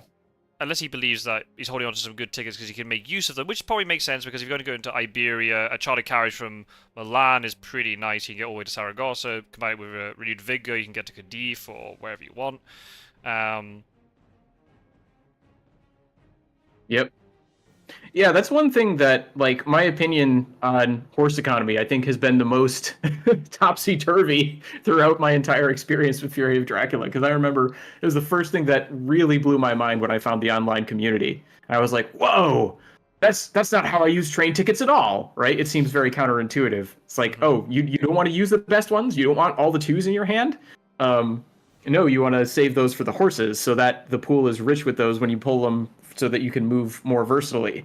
And then getting the full explanation. Scott, you have a very good video on your channel going over the full explanation of what makes horse economy so good, which is not necessarily that they get you the farthest, but that it offers you the most, like the best sort of compromise between high speed and flexibility. And my continued journey with that was I started to appreciate even more. I think it might be Captain Gyro. Again, I'm sorry if I'm getting these names wrong. Has a great video on his channel as well, where he talked about how I learned to stop worrying and love the trains. Where it's like, no, sometimes the tickets, like, that's exactly what you want. You want to use that, 3-2 to go 3 train movements so that it can get you where you need to go guaranteed, basically. Absolutely. Yeah. Totally agree. Gyro's comment. This horse was once owned by an old lady who only rode it to church once a week. So many memes. Excellent. Love it. That king smacks horse. You can fit so many knives in this thing. Horse takes off. Yeah. Wow. Dracula's really taken advantage here. This just made Dracula's decision very easy because the hunters never moved.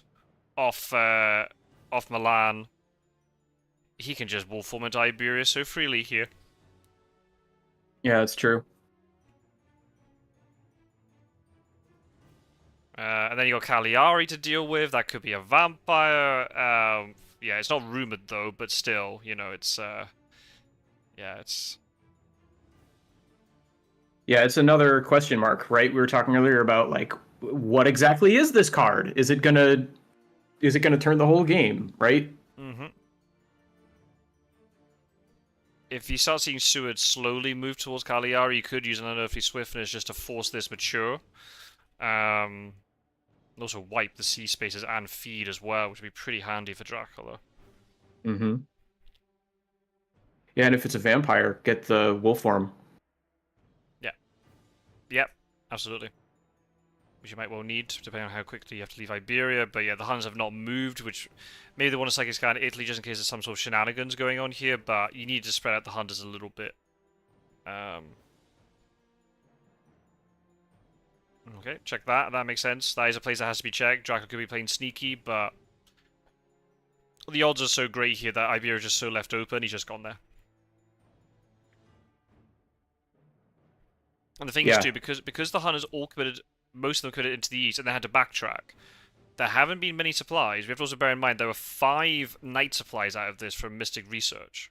Plus another one that was given to Dracula. So there haven't been many day supplies. And that's why we were talking about it before, that the Hunters aren't fully equipped. You want to try to have all 13 event slots filled, if possible. Obviously, there'll be cases where you can't do that, depending on what has to get used at certain moments, but... Yeah, and a higher supply rate also makes it more likely that you're going to cycle through your item deck. The events tend to be the more powerful of the two, but being able to know, like, okay, I can throw out a heavenly host and probably still be able to count on getting it back if I'm supplying enough for a late game CG, puts you in a very different situation than when you're just sort of barely scraping the bottom of the deck for the first time. Absolutely. Yeah, agreed. They got the horse economy is improved here because he did do a little rail move to Geneva, which has to be checked, which is good. But again, this just giving Dracula more time in Iberia. That's the problem. You just send Van Helsing and Mina to lose or as far forward as possible. But they're checking these locations. They're not doing a Cagliari, which Dracula will be very happy about. So I assume they're just going to psychic scan Gallia here and then go into Spain. Iberia, sorry. I keep saying Spain. That's terrible. Poor Lisbon. Yeah, I keep trying to update my pronunciation and way of thinking about things, but it's hard to break the old habits. I want to use the game terms as best as I can, but yeah, it's so funny. I don't imagine it being a hard thing to change the way that I talk about things, and then all of a sudden when I actually have to do it, I realize how strong, just entrenched habit can be. Yeah, I was gonna say that. Yeah, it's so entrenched in your brain in terms of. It's even the other day. It was Snuff who was commentating with me. Said the word Balkans, and it took me back because even though I know that is the name of the region in the modern day, it's oh yeah, the board game is called Baltica for some ridiculous reason, which doesn't make sense at all. Because the Baltics are on the other side of the continent. But yeah, it was just wait, what? And the same too, I keep saying England instead of Britannica. I keep saying United Kingdom instead of Britannica. That's not what it's called. It's called Britannica. I got to get that in my brain. I keep saying France, not Gallia. Yeah, it's just, yeah. It's it's awkward. That's fine. Yeah, I was doing it earlier. We were talking about Dracula messing around in England, and I was like, wait a minute, Britannica? Yeah. Not Ireland. In Gallia. Yep. Yeah, that's true. Every time you say England, Scotland is there. Yeah, because you got Swansea, that's Wales. Then you got Ireland. Scotland, Wales, and Ireland are just looking menacingly. You just say "Are you a joke to us?" Right. Well, it's what we used to call Iberia Spain, right? Yeah. Yeah. Snuff says, "I will not call it Baltica as a matter of principle." Fair enough. Fair enough. I will. I'm the opposite of you, Snuff. I will call it Baltica as a matter of principle. That principle being, I'm going to say what the board game says, even if it's wrong. What was the community group game? I think it was Met King's dad who was calling us out on Austria-Hungaria Yeah, instead of Austria-Hungary. I was like, well, that's what the board game calls it. yeah. It's also very awkward too, because like I found it because I looked at the Spanish uh modded translation of this game. I found it really Hmm. interesting. Like the town of Klausenburg, that was the Austro-Hungarian name for it. In Romanian, it's Cluj something. Um, but in the Spanish translation, they've translated it back into as Cluj, not Klausenburg. Oh, it's Darkness Returns. Well, I think your prediction's going to come true. That's going to be a maturing vampire, and also that's just Dracula getting basically free movement. Uh, Yeah, exactly. Austro-Hungarian Empire. That's the problem. I don't know if it would have. Would it be? I don't know. Yeah, I guess if it's Whoosh, as Austro-Hungarian. opposed to Klausenberg is interesting, though. Yeah. Um, Budapest hasn't changed. It's interesting. Like a lot of the others, the names are the same, but yeah, for some Hmm. reason, Klausenberg got changed. All the other names are the names that you'd expect them to be, I think. But also, then this one, it's not Salonika. It's something Hmm. else. It begins with a T nowadays, I think. Oh. Is So that Thessaloniki? yeah, I think that's the one. Yeah. Okay, because I know there was someone on your live chats that I've seen sometimes come in and be like, Draxon Thessaloniki, Salonika. And he's like, what? Like they put it in like parentheses. Yeah. And then also then Vallona's not the name, I don't think either. I'm gonna quickly Google it. Mhm. Is it Vallona or is it called something else? Maybe it is called Vallona.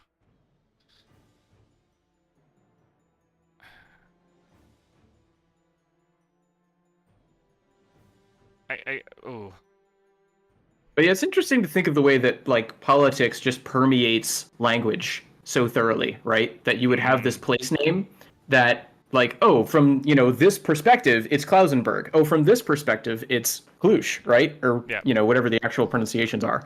Um, and whichever one you choose, like without necessarily even knowing it, like gives you a political opinion. Yeah. It's kind of crazy. Yeah, exactly.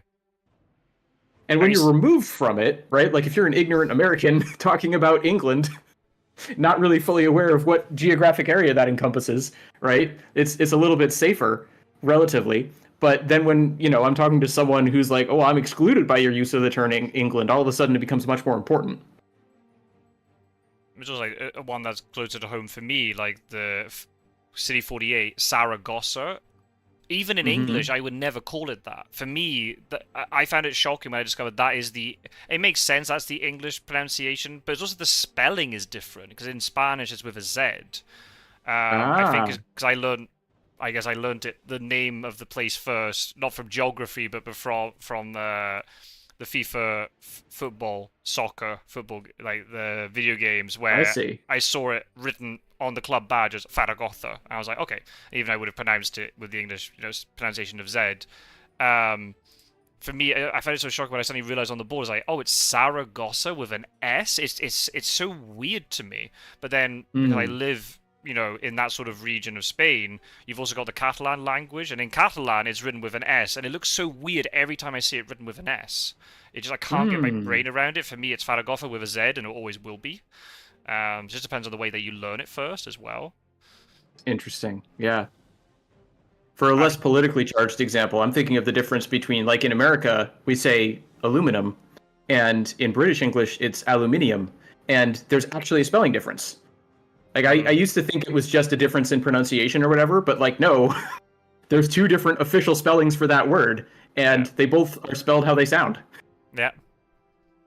But the other one, sorry about chemistry one, sulfur in British English is spelled PH, whereas in American English it's Ah, F. it's But an F, then yeah.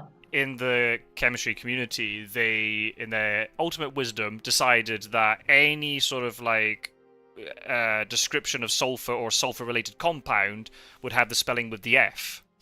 And as a matter of principle, I was like, nope, I'm spelling it the British way. And then eventually I was like, okay, I'll do it with the F. Okay, I'll bow to pressure. Yeah. Well, that's one of the things I've heard is that the scientific community, like as a whole, is very like U.S. English leaning. Um, Hmm.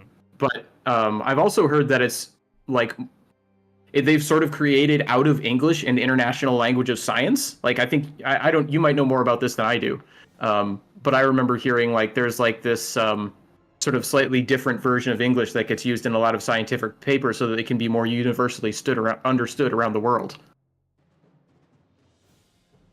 I also think like that's interesting that sulfur got changed because, as far as I'm aware, aluminium is aluminium in chemistry language, unless it's one that allows for regional diversity. I don't know. What are you saying, Snuff? Yeah. When used as a verb, table means the opposite in American and British English. What? How can So I'm immediately thinking, let's table this, as in, let's put this down and not talk about it for a little while. I Oh, don't but know in if British that's the English, same thing. if you table something, you're bringing it to the table for discussion. Let's there table you a go. meeting. Oh, wow. Oh, there's Vampire Lair. Ooh. That's going to buy Hans a bit more time. Yep, that's very good. Interesting use of Darius Returns, in the sense it didn't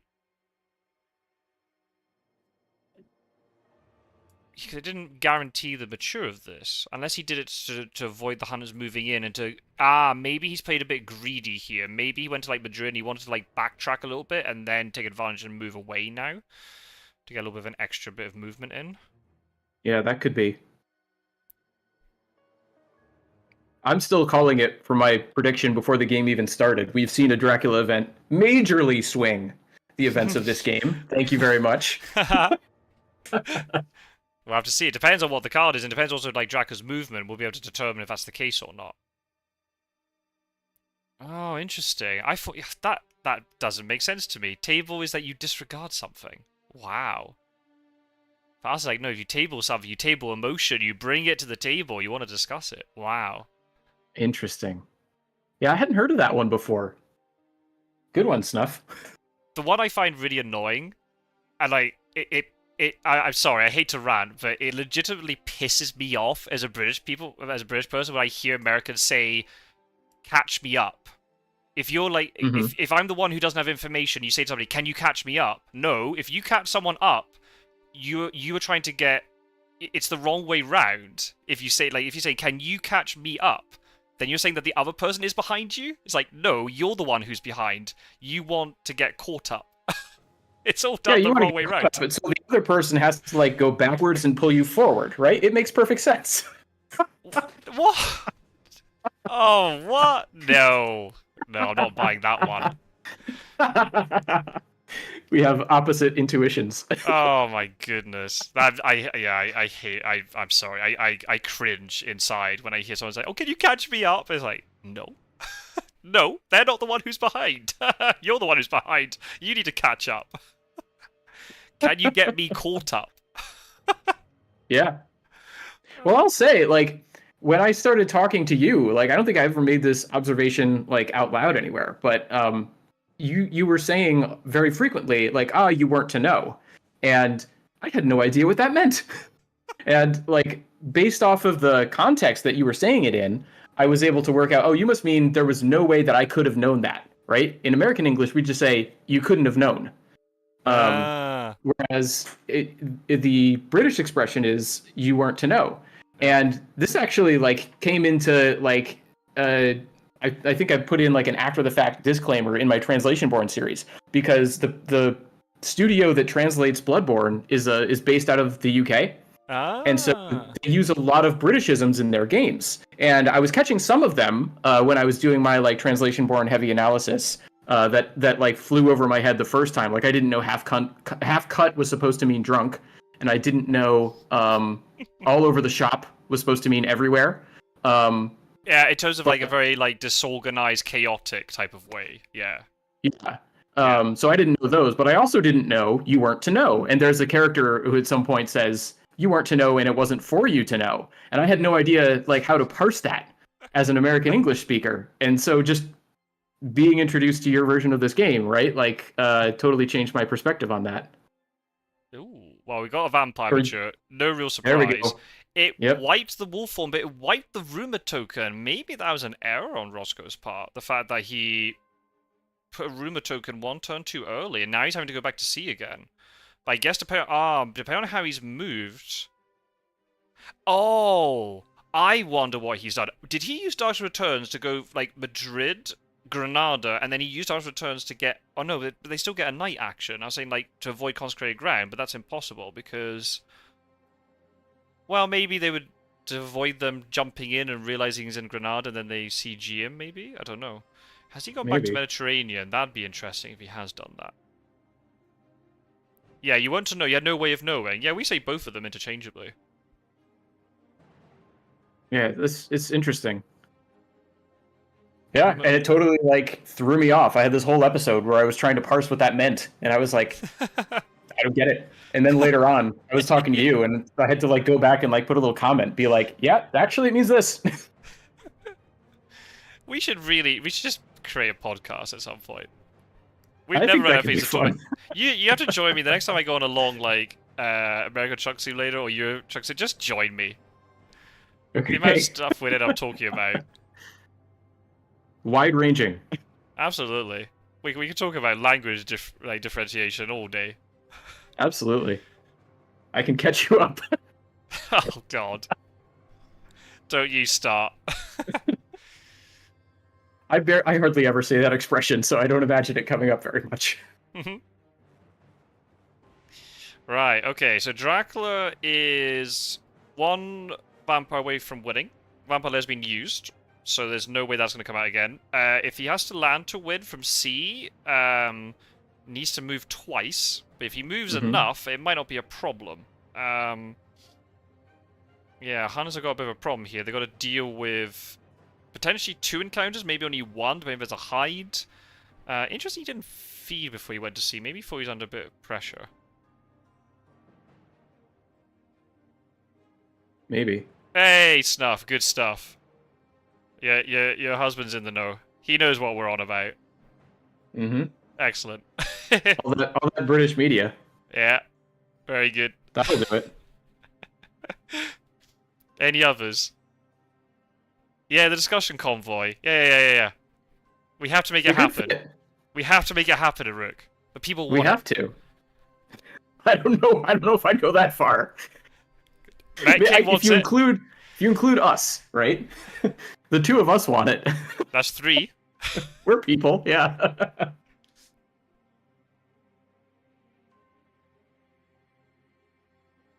I'll have to see. We'll have to do a test run. Can my... Because obviously you want to see where I'm driving, right? Poor you just like staring into the void, just talking to me but not knowing where I'm driving. Yeah. You can actually educate me about American landscapes as I'm driving through. Extremely unlikely. I haven't really done a lot of traveling in the States. Once they create Japan Truck Simulator, then you'll be on it. Yeah, that's right. I'd be like, oh, I remember all these places. Oh, Rufus Smith, that's decent timing. Very There good you timing go. for that. Indeed.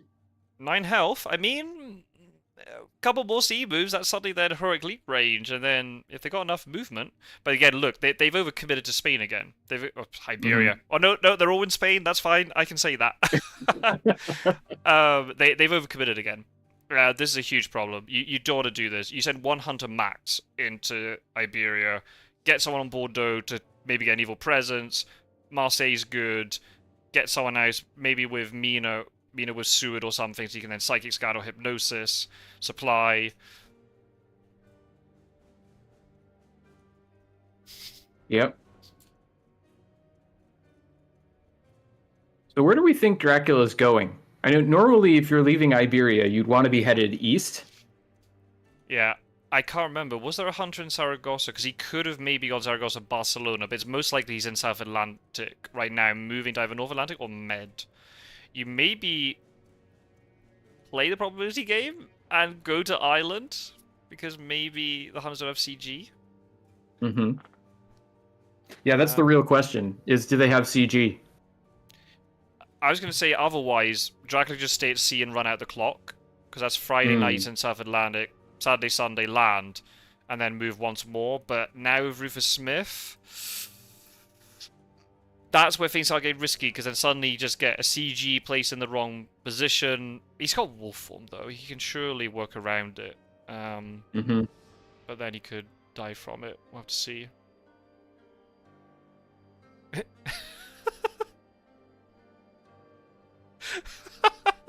What a comment that is. My dad is actually allergic to Nebraska and Wyoming. What? So what's going to happen then because that's in the game. Nebraska is actually the latest DLC to be released, and Wyoming's obviously right beside it. What's going to happen? Like, if I'm driving through there, is he going to have, like, take his antihistamine tablets or something? What's all that about? The air is different. Oh dear. Is this an East Coast versus... Well, it's not even West Coast Wyoming. That's like Midwest. Well, is that the Midwest? Do you call that Midwest? I embarrassingly enough, I don't know. My country is not big enough to even differentiate. Well, you say that. That's not true. England has the North, the South, and then a place called the Midlands. Oh, there you go. There's an imaginary place around Birmingham. Now the Midlands are. Well, they're all imaginary. Well, that's true. It's all construct. Mm-hmm. Everything's imagined. We'll go back to the political like differences between names that we were talking about before, right? Mm-hmm. And we could have a whole episode just on English place name pronunciations. It's an absolute. Just a train wreck. Oh yeah. Poor Americans. It's so strange. I feel so sorry for you guys. Went to Buckingham Palace? No. No, you didn't. Doesn't exist. Buckingham. Interesting. Yeah, the H doesn't I get totally pronounced. would have just said Buckingham. Buckingham. Yeah. And Yeah, Birmingham. that would be me. Nottingham. Fulham. No. Mm-hmm. Where did Billy Elliot live? Durham. No. Durham. There's way more. Oh yeah. Oh, it's endless. It's actually kind of funny because the part of the U.S. that I live in is called New England, and a lot of the place names are like inspired by their like British variations, but they're not necessarily pronounced the same. I can't think of any off the top of my head, but I think like there's a river that's spelled Thames that I'm pretty sure in the States is pronounced the Thames. But obviously in the UK, that would be Thames. Thames, yeah. Yep. Yeah. That also throws off Spanish speakers, because in Spanish, the translation is Tamesis. And the minute you ask them, how do you say it in English? They just bug out. They just cannot compute how it's Thames. They just can't understand it. Yeah. Well, it's like when I was telling my students in Japan that the actual pronunciation of the restaurant that they call Makudonarudo is McDonald's. Oh, And? oh, mind blown. Yep. I don't know here. Do you have the toothpaste brand in the States, which is Colgate? Oh, yes, we do. Oh, no, in Spanish it's Colgate. Colgate. Colgate. Ooh. It sounds very Interesting. exotic. It does. I like it better. Meanwhile, we should probably focus on the game. We're getting a bit distracted. We've got a reckless vampire fight in Lisbon. This is high stakes. This is as big as it gets. 9 influence on the board for Dracula. We've got the fight that Met King wanted. The could Van Helsing die? Possibly. Threw down a couple of vampires, and then off he went. Yeah. Oh, interesting. Escape route. That's quite a big choice. That's a big choice to make, because you're having to then commit another day action to do with it, but play it safe, do it in the day. That makes a lot of sense. Mm-hmm. Wait, what? I'm in Midwest, north of Chicago. Wait, so the Midwest extends all the way from Chicago all the way to, like, Wyoming. How does that work? That's like the whole of the center of the country, surely. The regions are very wide in the States. Yeah. Everything's just, the states are just so big. Like, we cannot compute. Yeah. I've heard it put that in the UK 100 miles is a long way, and in the US 100 years is a long time, right? Sort of highlight the differences. The UK's been around forever. The US, like as the political entity, the United States is fairly new. Yeah. But we've got all sorts of land, whereas the UK is comparatively small. Oh, Wyoming's not Midwest, so what's Wyoming then? I used to Someone's say, saying Mountain West? Yeah, Snuffleupagus is saying it's Mountain West.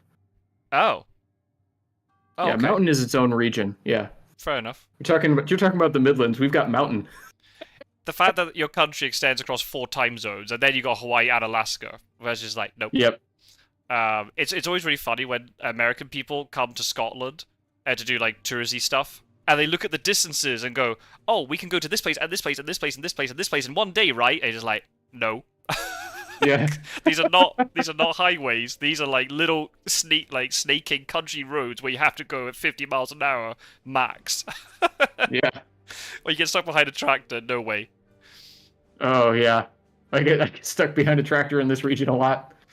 And there's something, I can't remember the exact number, but it's something along the lines of there is no place in England that is more than something like 70 miles from the coast. Oh wow. That shows you how small it is. But it's just Yeah. so heavily populated, relatively speaking. Like, Spain is like massive compared to England, but it has like 10 million fewer people. There's so many empty Wow. spaces in Spain. Oh, wow. Oh, both Wait. of the big cards. Well, hang on a minute here. Do you really play that now? Because do you gain an advantage by playing that now? Hmm. You'd surely just want to use that in week 4, so you get the two Right, set of you can points really quickly. Land and then get the win, right?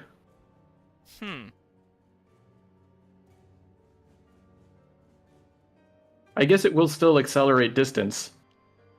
Yeah, and maybe it's putting more pressure on the hunters because they have to deal with the encounter before Lisbon immediately. Mm-hmm. 200 Because miles. that mature, Oh, sorry. will end the game. Go ahead. Yeah, well, assuming it's a vampire, that's the thing. The fact he's committed earthly swiftness to it makes me think yes. I'd probably would have preferred to wait 1 day personally. Unless he wants to land now and feed, so he's trying to get a little bit more ideas, and he puts pressure on the thing for maturing. Oh, game frozen. Oh, shit. Oh, no. That's not ideal. Oh, I really hope that fixes. That'll be really annoying. 200 miles is how far I traveled to college. I didn't even leave the state. Good grief. Well, I was about... wasn't even 200 miles, I don't think, from where I lived to go to university. I think it was less than that. It's not the length of Scotland. There are bits higher up or further north than that, but... Goodness me. Yeah, just a different scale completely. Yeah, it's quite a difference. Yeah, very interesting use of Dark Returns here and Unearthly Swiftness. Yeah. Sorry, how do you go? No, I was just going to say, King's making a good point that the U.S. is also super spread out. You see a satellite image at night, you'll see how concentrated the U.S. is and how empty the middle is. Yeah, the coast. Yeah, exactly. Yeah. Yeah. Yeah, maybe It's like some... Yeah, I'm just trying to work out Roscoe's decision making here. Maybe he just doesn't want to take more damage from Rufus Smith, and he just wants to land now and feed. Yeah, maybe that's it. Oh, I really hope he rejoins. That'd be really awkward. If the game can continue, it says he's joined. It's looking like it's not letting him act, though. Oh.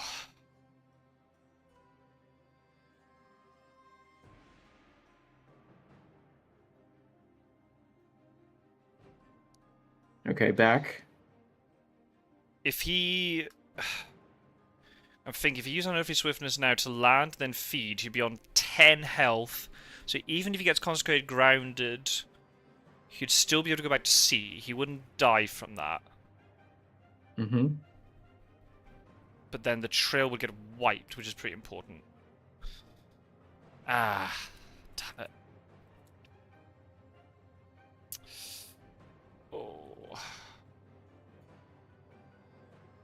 Oh, good. Oh, okay. Whew. Wait, what? Did you misdirected the vampire? Did he mean to do that? Oh, I don't know. I don't know about that one. That's your insurance policy.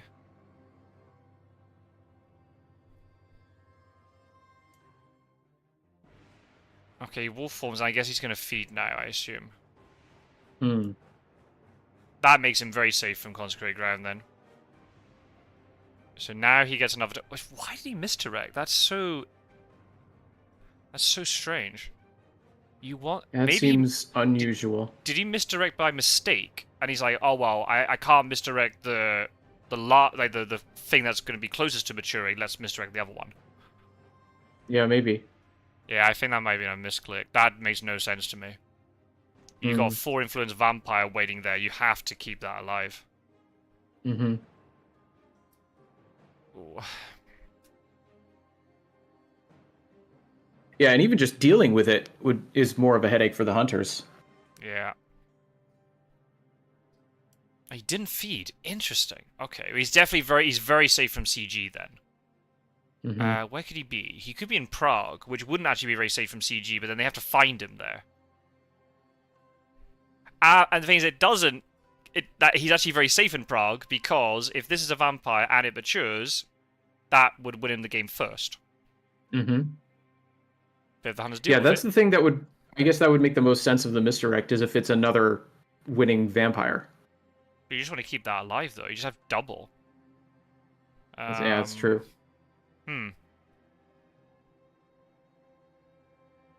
Well, the game could end on this turn. We'll have to see if it's a vampire or not. Can the hunters deal with it?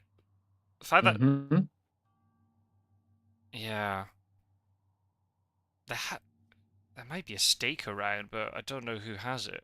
And then will they have the movement? It must be Santander then, I guess. But then do they have the movement to get to Santander? Mm-hmm. Mina might have a stake. Does Mina have a stake? She might do. Yeah, the item decks just reset, so... Oh, you just said, I'm an idiot, sacre bleu. Oh dear. Oh no. Oh dear.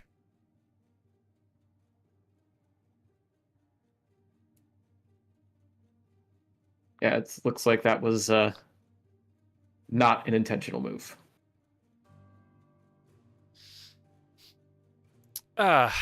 Nope. There's clearly something amiss there. Oh dear. Mm. You gotta be careful. Yep, well, the game's still going. Yeah, game's still going. Oh, what's he saying? Summon Storm's PTSD all over again. Oh no. Did he play it too early? I guess he must have done. He must have played it too early. Yeah. Oh, and then he misdirected so he didn't need to misdirect. Oh my goodness. No spoilers. No spoilers.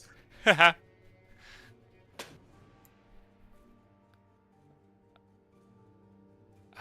no, Jara's putting a joke in chat.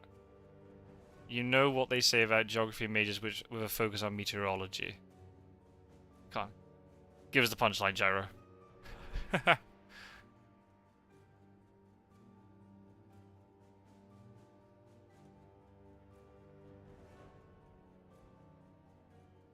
The vampire is reckless, not you.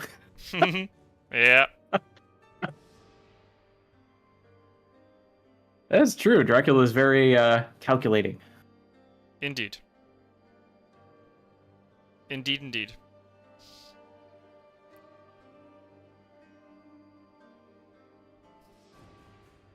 Yeah, I remember you talking with someone at one point in a game. Might have been Met King even. They were talking about their image of you pulling out your notebook as Dracula. At one moment, I see you've discarded these cards.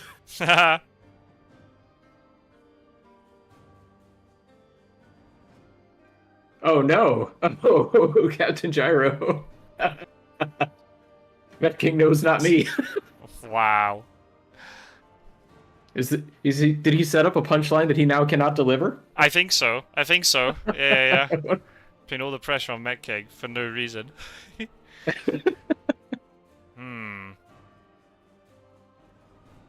Can they deal with whatever's in Santander? Possibly. Well, as hunters, how do you want to capitalize off of this? It's still very difficult because then even if you do, I mean, but you have to try and save the game, right? You You might do. get lucky. You gotta try and save the game by dealing with the encounter. If there's one stake between these three, just send them to Santander. Everybody else gets back. But then you got to try and supply to try and find out where he is, because this wolf form could be anywhere, right? This could be Hmm.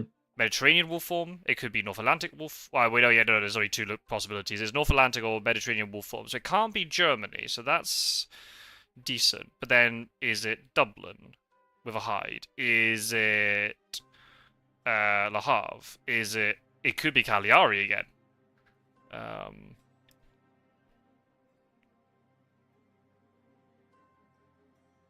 Oh, right. Gyro's being too literal. You know what they say. I don't know what they say. Oh, there it is. Oh, you found Oh, him! Oh, wow. Zerk! Whoa! I mean, Amazing! to be fair, the unearthly swiftness to move one more space beyond Zurich, but now he might... Suithen might jump on him if he picks right. Incredible. Oh, wow. Ah, you never know with this game. Poor Snuff. Snuff's probably there having just a heart attack right now watching his teammate stumbling over the line. Wow. Well, Van Helsing or Mina, one of you's got to go Santander. Who's it going to be?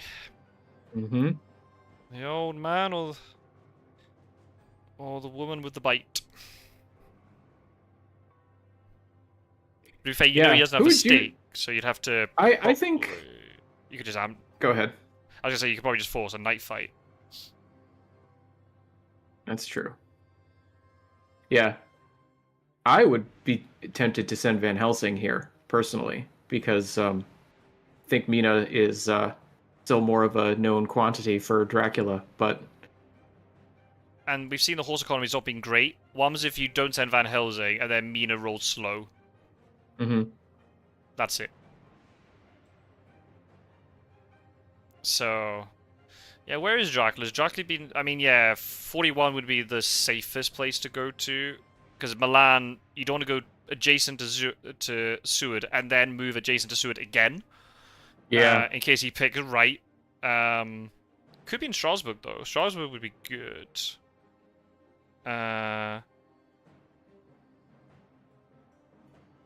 Yeah, that's that would be my guess, is that he would have used that unearthly swiftness to move to Strasbourg.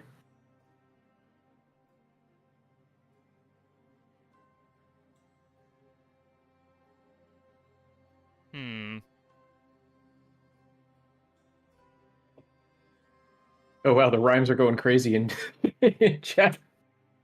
They know the rain in Spain stays mainly in the plain. That joke is my bane. Your wordplay is a pain. Hopefully next time it will be less of a pain because it's very lame. Oh, go ahead. What's happened here? Uh-oh. Where's the encounter? Oh!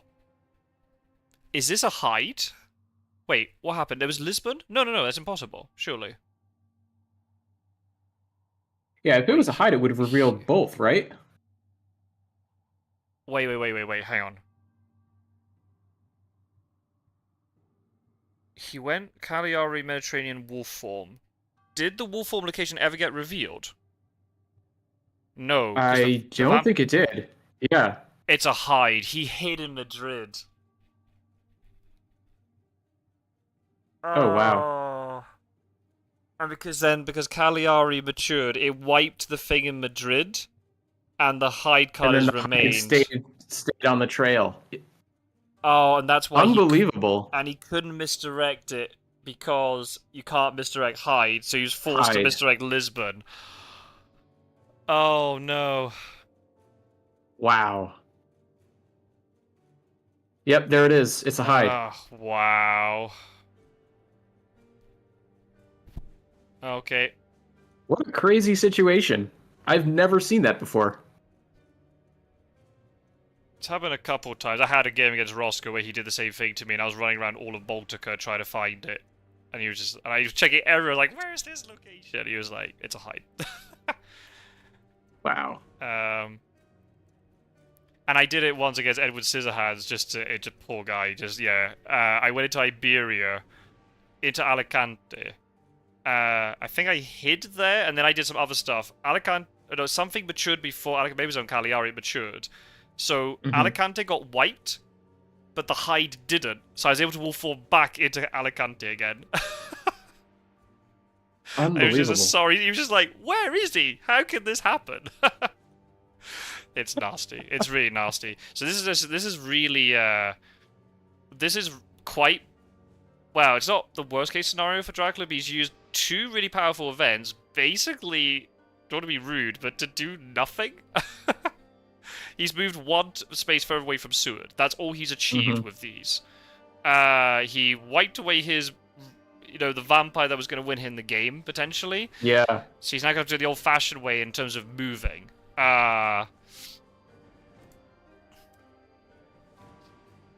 Yikes. Yeah, yikes indeed. Yeah.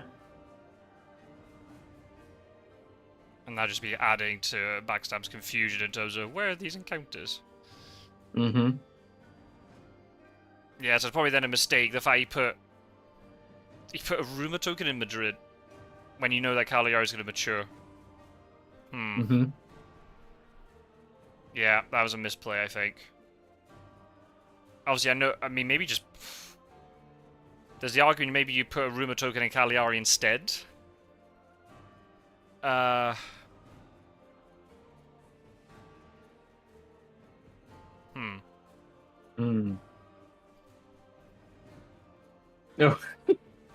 Wow, Met King, I admire your tenacity. Dedication. Yeah, tenacity. Dedication to the rhyme.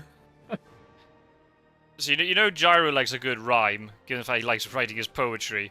But then all it takes is you got somebody else like Met King bouncing off him, they'll be doing it all day. Yep. Okay, so decided not to search Zurich. That makes a lot of sense, because it's not going to be relevant, most likely. Seward can move next turn and try and jump on Dracula.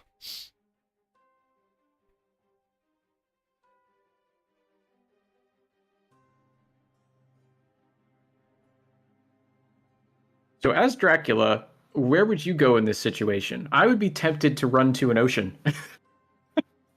Yeah. I might just play the really predictable move here and go to Zagreb. You've only got 1 Hunter to deal with. The horse economy has not been great. Oh yeah, sorry, resilient. Yeah, you're right, Met King. Very good. Yeah, I would just go to Zagreb here. I'd actually just head for the castle at this point, because by the time you get to the castle, it's going to be, well, it's Saturday, he's going to Zagreb. Sunday, Monday.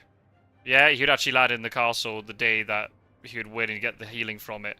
I would just do that. Yeah, there you go.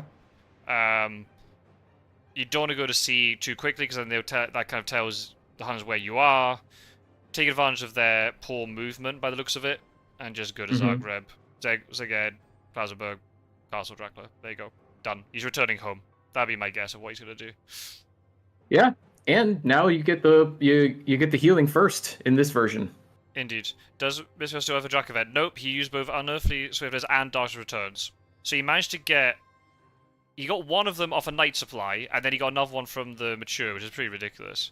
But I don't think he achieved very much with them. The fact that this thing got misdirected is just, yeah, prolonging, and it's... There's a chance if Seward jumps on him here, he might get him. It's...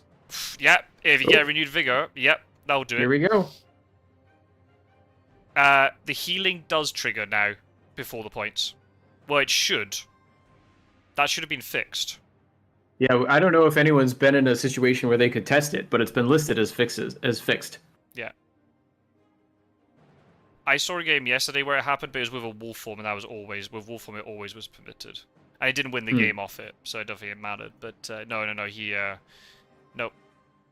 He could be bluffing. Instead of going to Zagreb, he goes to Vienna instead. It's the same number of moves to get to Castle. The problem is you're on the rail line, you might get chartered carriaged. Yeah, Hunters just have to chase. They just have to try to check Venice, Nuremberg. I would just go straight to Zagreb and Vienna with Seward if possible. But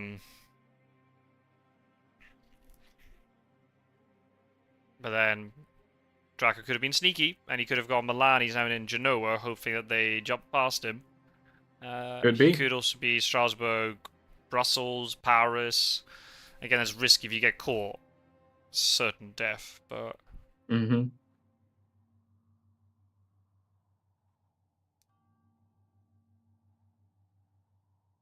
Yeah, I will say though that the one away from Zurich uh, is providing a good deal of obfuscation here. yeah. But then we've got a sense of emergency. You can go all the way to either Nuremberg or Munich. Mm-hmm. Hey, Strider's back. Strider How'd is the game back. go? Yeah, did you win, Strider, or not? Yeah, the game's still going.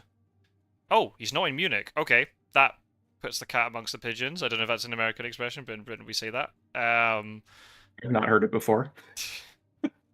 Say Fox in the Hen House. Is that different? I guess that's your translation of it, I suppose. Yeah, we've been on quite... Oh, Strider lost. Oh no. Can we get some love in the chat for Strider? Gonna pick up his confidence. Yeah, the game's still going. Combination of no vampires mature, or no rumored vampires maturing after the first one, and then also just a little bit of inexperience in terms of the 100 player just means it's a little bit slower. The Bermuda Triangle, Nuremberg and Strasbourg and Zurich.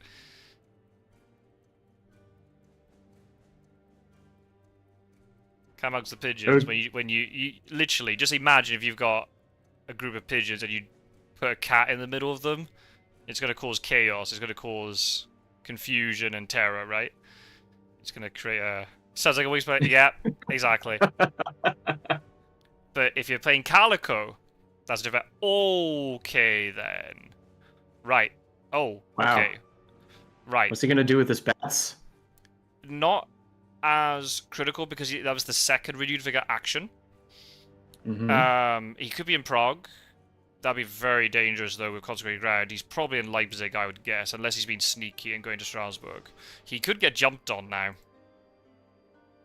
He could. Yeah, exactly. Madness is ensuing, exactly. Yeah. He didn't go the way I thought he was going to go. The bluff has been... And the fact he checked the right way and he checked Nuremberg first, he knows he's in this small portion of the map. If he got enough movement, he can get there. And with renewed vigor still in play, that's that much more movement. Problem is, pigeons are very stupid here. Aren't they everywhere? Unless you got a carrier pigeon, that's different. Or if it's the pigeon from the cartoon of Dastley and Muttley and their flying machines, that's a different story. But yeah, town pigeons are very daft. Do they have movement to get to him? Are they going to pick the right place? This is now just a guessing game. But it's going to most likely be a 1v1 with Seward. The others, I don't know have movement to get there. Unless there's a chartered carriage we don't know about. Or have a sense of emergency. This is tricky. Hunters you have to take a bit of time, because they have to guess right. If they don't pick this right, they might lose. It's all writing on this. And Steward's best position to find Drac. Yep, indeed.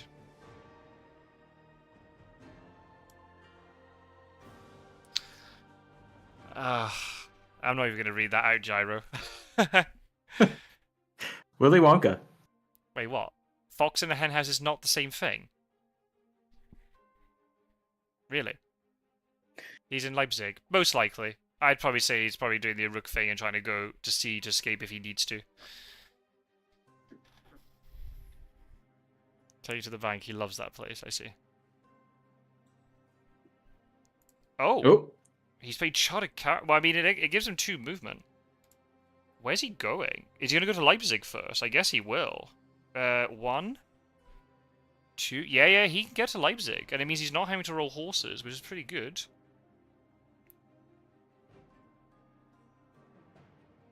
He found him! He found him! Oh, okay, It was Leipzig. Nice spy. He can do a supply action now, so he can replace whatever that is. Oh, he's revealing everything. Oh, he has CG. He has consecrated ground. Wow. I'm going to look on the live stream. He had a stake, a rifle, and a knife. What else did he have?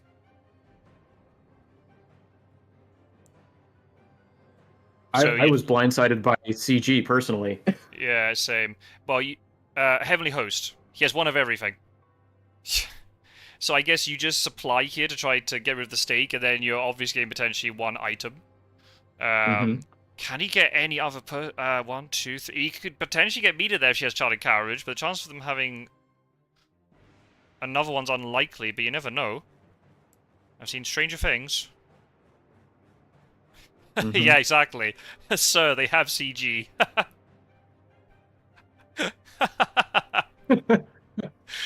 Oh my goodness. That is super Seward. Yeah, but he's got to try and play the combat right, which he might not be able to. If he gets fanged with the Heavenly Host, that's it done. But Dracula's hasn't won yet, because he's got to get to the... He's got to get a 4th week. This is the problem. Mm-hmm. Yep, wolf form is locked away. Yeah, he's just guarding the stake. Mm-hmm. That's revealed. We don't know what he picked up. You just got to move the other 2 hunters as close to him as possible. There's no event to trade, so just move twice. That will get you, you know... You could potentially use CG with just 2 tokens. Unless he escapes his bat.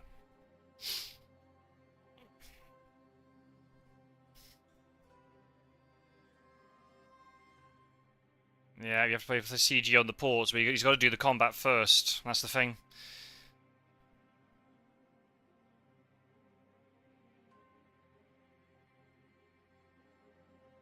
The tense situations this game creates. Yeah, indeed.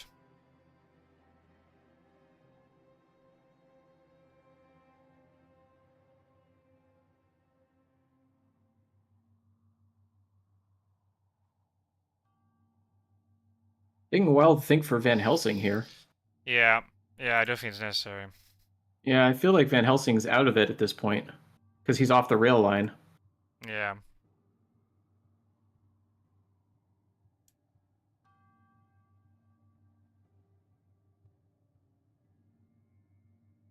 Yeah, Met King's pointing out the hunters only need to deal 1 damage, and then the CG trap is activated. Yeah. CG trap in Leipzig's not possible.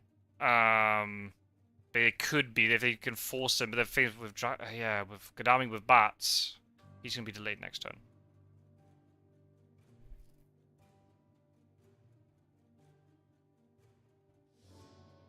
Oh, it looks like we're hitting a time limit here. Yeah. Oh, okay. Mm-hmm. Good use of the chartered carriage to check that, so you don't have to risk horses failing on you. Yep. Yeah, that's a good question then. What do you think about what's going to happen in the combat? Is Sue going to try to kill? Does he try to stop escape his bat? Does he save for consecrated ground? There's a few different ways you could approach it. Oh, he's railing. That makes sense. Yeah, I was already sort of anticipating, thinking about what the combat objectives would be, and yeah, they're sort of, you've got a bunch to choose from as the hunters in this one.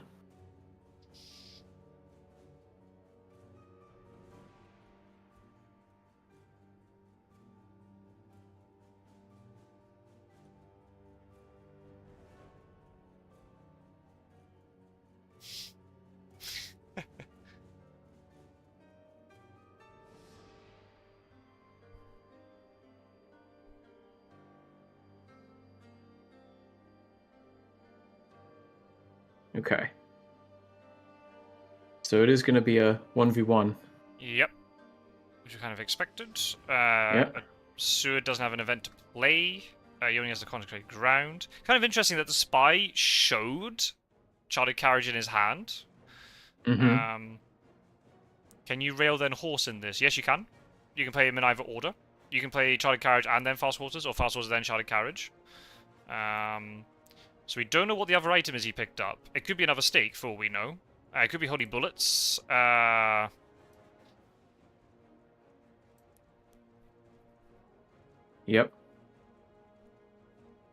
Play strength, that makes sense. Okay, nice strength. Yeah, very good to stop that knife. Absolutely. If he kills Seward, that's GG. Mm-hmm. Yeah, as Dracula, are you trying to run away, or are you trying to go for the win? Like, It's a tricky one. If you don't, they're gonna definitely CG Hamburg to stop you from going there. It's gonna be a long, painful death for you. You're just gonna get forced in certain directions. If they block Berlin and Hamburg and Cologne, you're forced into one location. You could be 3v1 later. So, yeah, I think maybe you try to go for the kill here. But that could go very wrong for you. Mesmerize. Interesting. Okay, blocks the rifle. Oh. Very good. Okay, so that means for... Wow. Mesmerize isn't great because if you fang Seward, he's taken out of the combat. Right. You don't really want to fang him now. That's the problem. But you want to try and stop the Heavenly Host. Maybe he didn't have fangs. It's difficult. It's very difficult. Mm-hmm. Yeah, that's the other thing. But whenever you're talking about the vampire player's objective, you just never quite know what they have in their hand. So maybe it's clear what they need to do and they can't do it. Maybe it's, unclear and they have an uncooperative hand. Oh, he's running away. Escape. Interesting. Oh, wow. Okay, so he's definitely going to, Yeah, I mean, no, the Hunters should play CG here if that's the case. Yeah, that didn't go well for Seward, but he's lived, and that might be enough. Mm-hmm.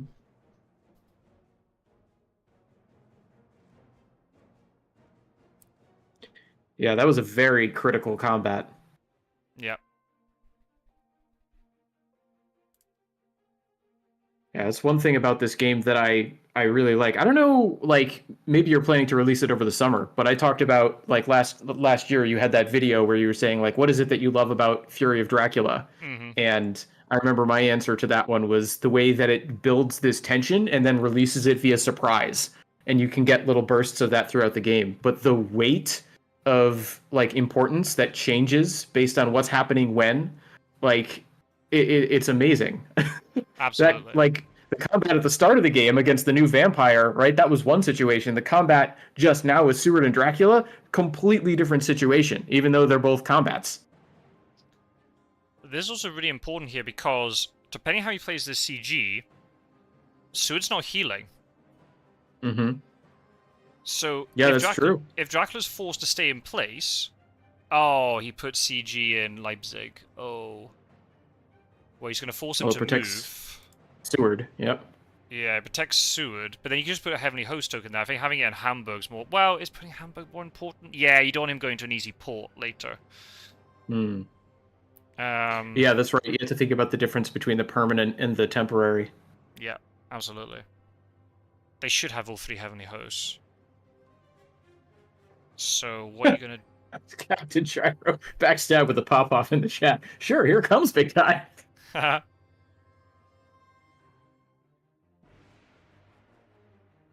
Right, so what they can do here, there'll be 2 open spaces for Dracula.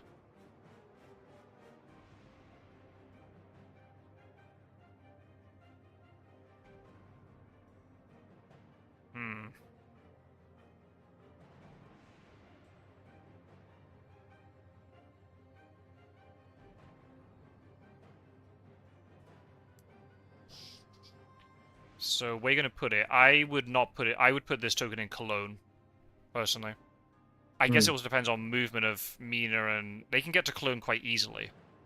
Whereas Nuremberg's further away. So maybe put it in Nuremberg. Oh, you put it in the middle one. Interesting. Okay. Frankfurt. Yeah. Godalming being out of play is massive. Yeah. The Folg is kind of an irrelevance because you'd be delayed anyway. Yeah, the yeah, that's also really important. Yeah, the misdirect will fall off first, so he can misdirect Nuremberg if he wants. That's massive. Yeah. I would just go to Nuremberg then, unless did if they pick up a 3-2 rail, they can get to Nuremberg.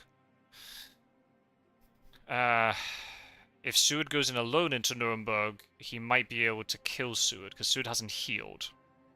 Mm-hmm. There's no wolf form.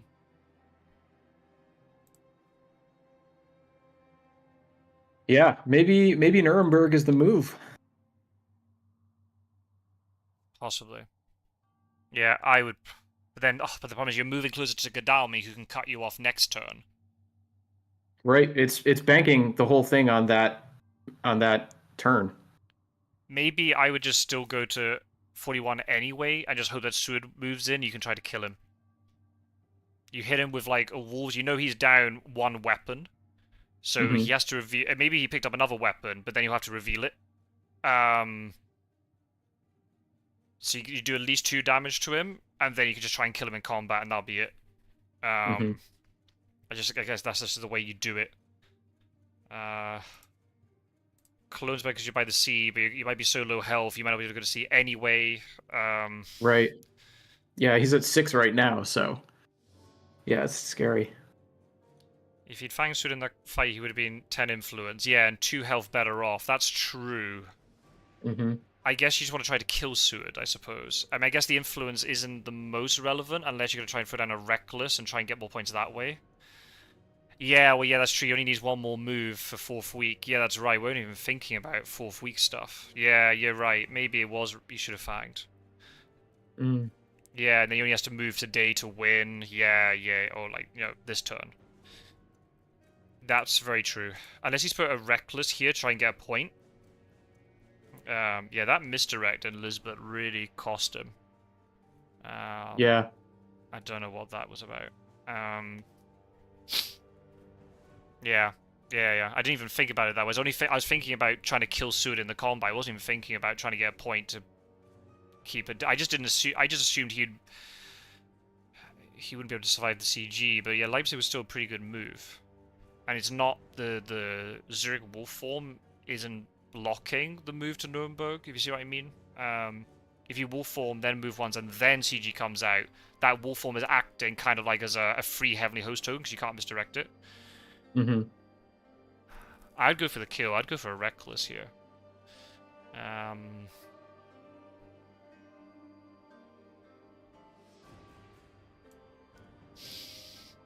Tough choice. It's obviously a very crucial turn for both sides. Yeah. Oh, wow, he didn't even go to Nuremberg. Wow. Wow.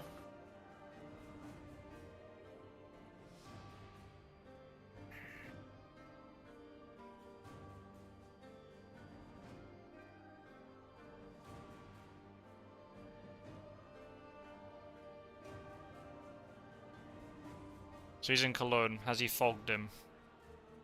Possibly. Here we go. It's a Reckless. It's the Reckless. So you'll be able to get 2... Yeah, no fear it seems, yeah. He could win if he gets 4 Fang attacks in, but it's going to have to require the Hunters just to not escape. Difficult. Yeah, very difficult. He's going to be the 2... Jack's going to be the 2-on-1 now, unless he can kill Mino. Which is possible. Mesmerize. That makes sense. Oh, okay. Trying to kill him with the knife. That's a good move. Mm-hmm.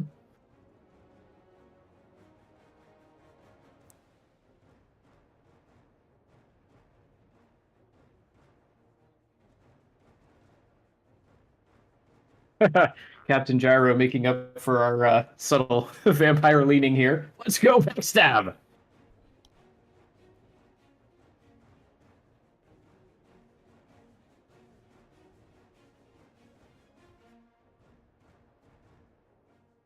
There's the fangs. Okay. But that's a big point. That's up to 10.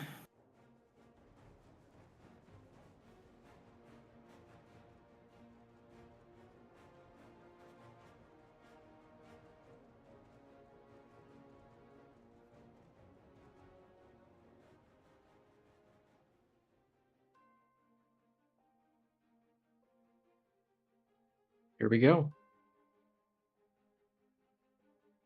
Yep, Mina's moving in. Got another ambush.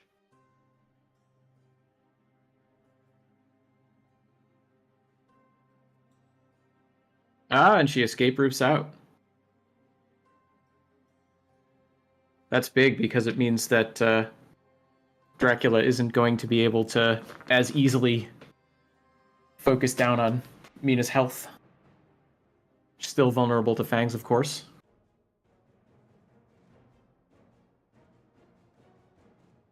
Scott Sword, did I lose you?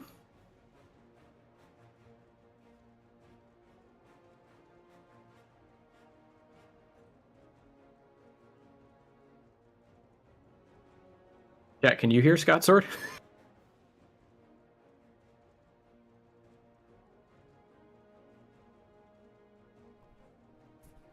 Sorry, I had to go AFK. How many points did he get? 1. 1. Yeah, he's got to find the HH, but then does... Oh, I didn't even see. Who revealed Heavenly Host with Consecrated Ground? Does Mina have one?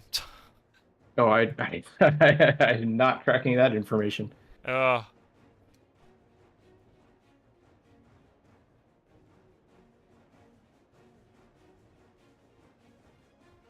Oh, nice. Mm-hmm.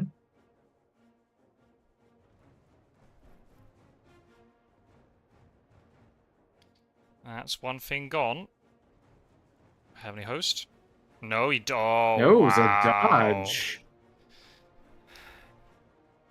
Yeah, he's got to be wary of Van Helsing dying on him and losing the game, but I feel like you got to play a little bit more aggressive with these two hunters. You could kill him in one turn if you put... Obviously, if there's a strength, then you can't predict that, right? So, yeah, if he fangs right, trying to kill a hunter here is going to be a bit tricky. Yeah. Well, actually, no, he's got 1 point. If he just survives the combat, he'll move to win now. He'll move to win. Yeah. Okay, so that's different. You just have to survive the combat, and that's it. Fang. Into HH. Is it? Oh! Ooh, it's a knife! And we knew he had the knife because of the reckless Yeah. combat. Wow. Oh. And this is? Oh, it's yo. pistol. She has double gun. Is it bullet? Wow. No. Wow. Not yet. Can Roscoe survive this? If he fangs and they both punch, yes. Pretty unlikely at this point. We'll see what happens. I mean, if you got fangs, if you got a second one, you just do it on Van Helsing, right? Because Mina doesn't have anything apart from a punch, so you might be able to find the HH. Mm-hmm. Wow. Yeah, here we go. You just have to go for it and hope, I guess. He does? It is fangs! Oh! Really almost. Oh my goodness! Oh, unbelievable! And then he survives! Oh my goodness. Wow! He called the GG, but I guess it was GG in Dracula's favor, I suppose. Wow. Mina Sure you can! Mina doesn't have a rifle. She only has punch, because the rifle got broken. Dracula can't escape this round, but if he can just block the pistol in any way, and then he can escape next turn, and then he wins. Wow. Holy moly. Wow, this game is right on the line. Yeah, that dodge really cost Backstab there. Yeah, call an ambulance, but not for me.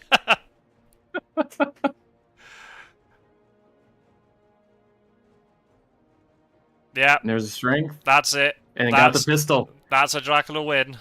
Wow. God, he took the 2v1 and he got it right. Good grief. Oh, what an incredible game. I guess he didn't know he had the second fangs until he suddenly got the third round. And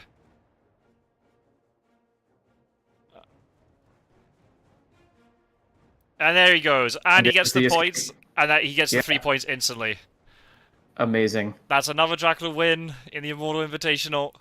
Went down to the line. I think only 2 IDS victory, but I'm sure Roscoe will be happy with the win, and Snuff will be very happy with the win too. Well played to Sir Backstab too. That was catching that up and making it that close. Very good. Yeah. All of this stress could have been averted if the misdirect hadn't gone through, and if maybe there was a slightly better use of the event cards, but it worked out for Dracula. It did. It did. Turned into a very exciting ending finale. Has the game frozen? It looks like the game might... Oh, no. No. Has it frozen? No, it's still going. I guess it does... Oh. Oh. Oh. Oh. Oh.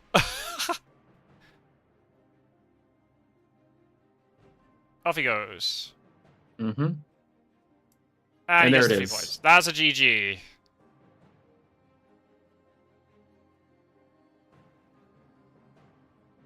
Whew.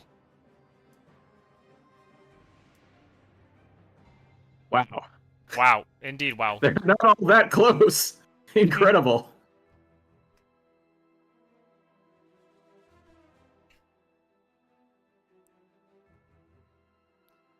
Well, it's right on dinner time, so I'm gonna wrap up this live stream. But firstly, Don't blame you. Rook, huge thank you for joining me in the commentary booth and for all the interesting chat in between. We'll definitely, we're gonna have to. The people want it. We're gonna have to set up a video where we're just chatting shite for a few hours while I'm driving around America. Yeah, thanks for having me on. I'd love to join you for one of those videos. It's always a pleasure. And thank you everybody who's in commentary for all the rhymes and the memes and the reactions. It's all been great fun. Yeah, Misthios got away with that. Backstab almost he snatched a victory from the jaws of defeat almost, but in the end it was another Dracula win. Obviously now Snuff has got the task of taking on Wisakajek, and we'll see during the week how that goes. But yeah, thank you, Rook, for joining. It's been great to have you back on the channel again. Hopefully it won't be too long until the next time. Yeah, hopefully. Thanks again. It's always a pleasure. And everybody watching, thank you very much. And we'll see you in another video from the Immortal Invitational very, very soon. I don't know. I haven't looked at the other fixtures. I don't know where they're going to be played. I don't know if I'll be able to record them or somebody else. I've got my game against Pirate Joe at some point this week. We need to organise it. Yep, another one bites the neck. Very good. Hey. As a Queen fan, I like that reference. That's a good reference to end on. So, take care, everybody. We're signing off for the night. See you all very, very soon. Take care and enjoy the rest of your weekends, whatever it is you're planning to do.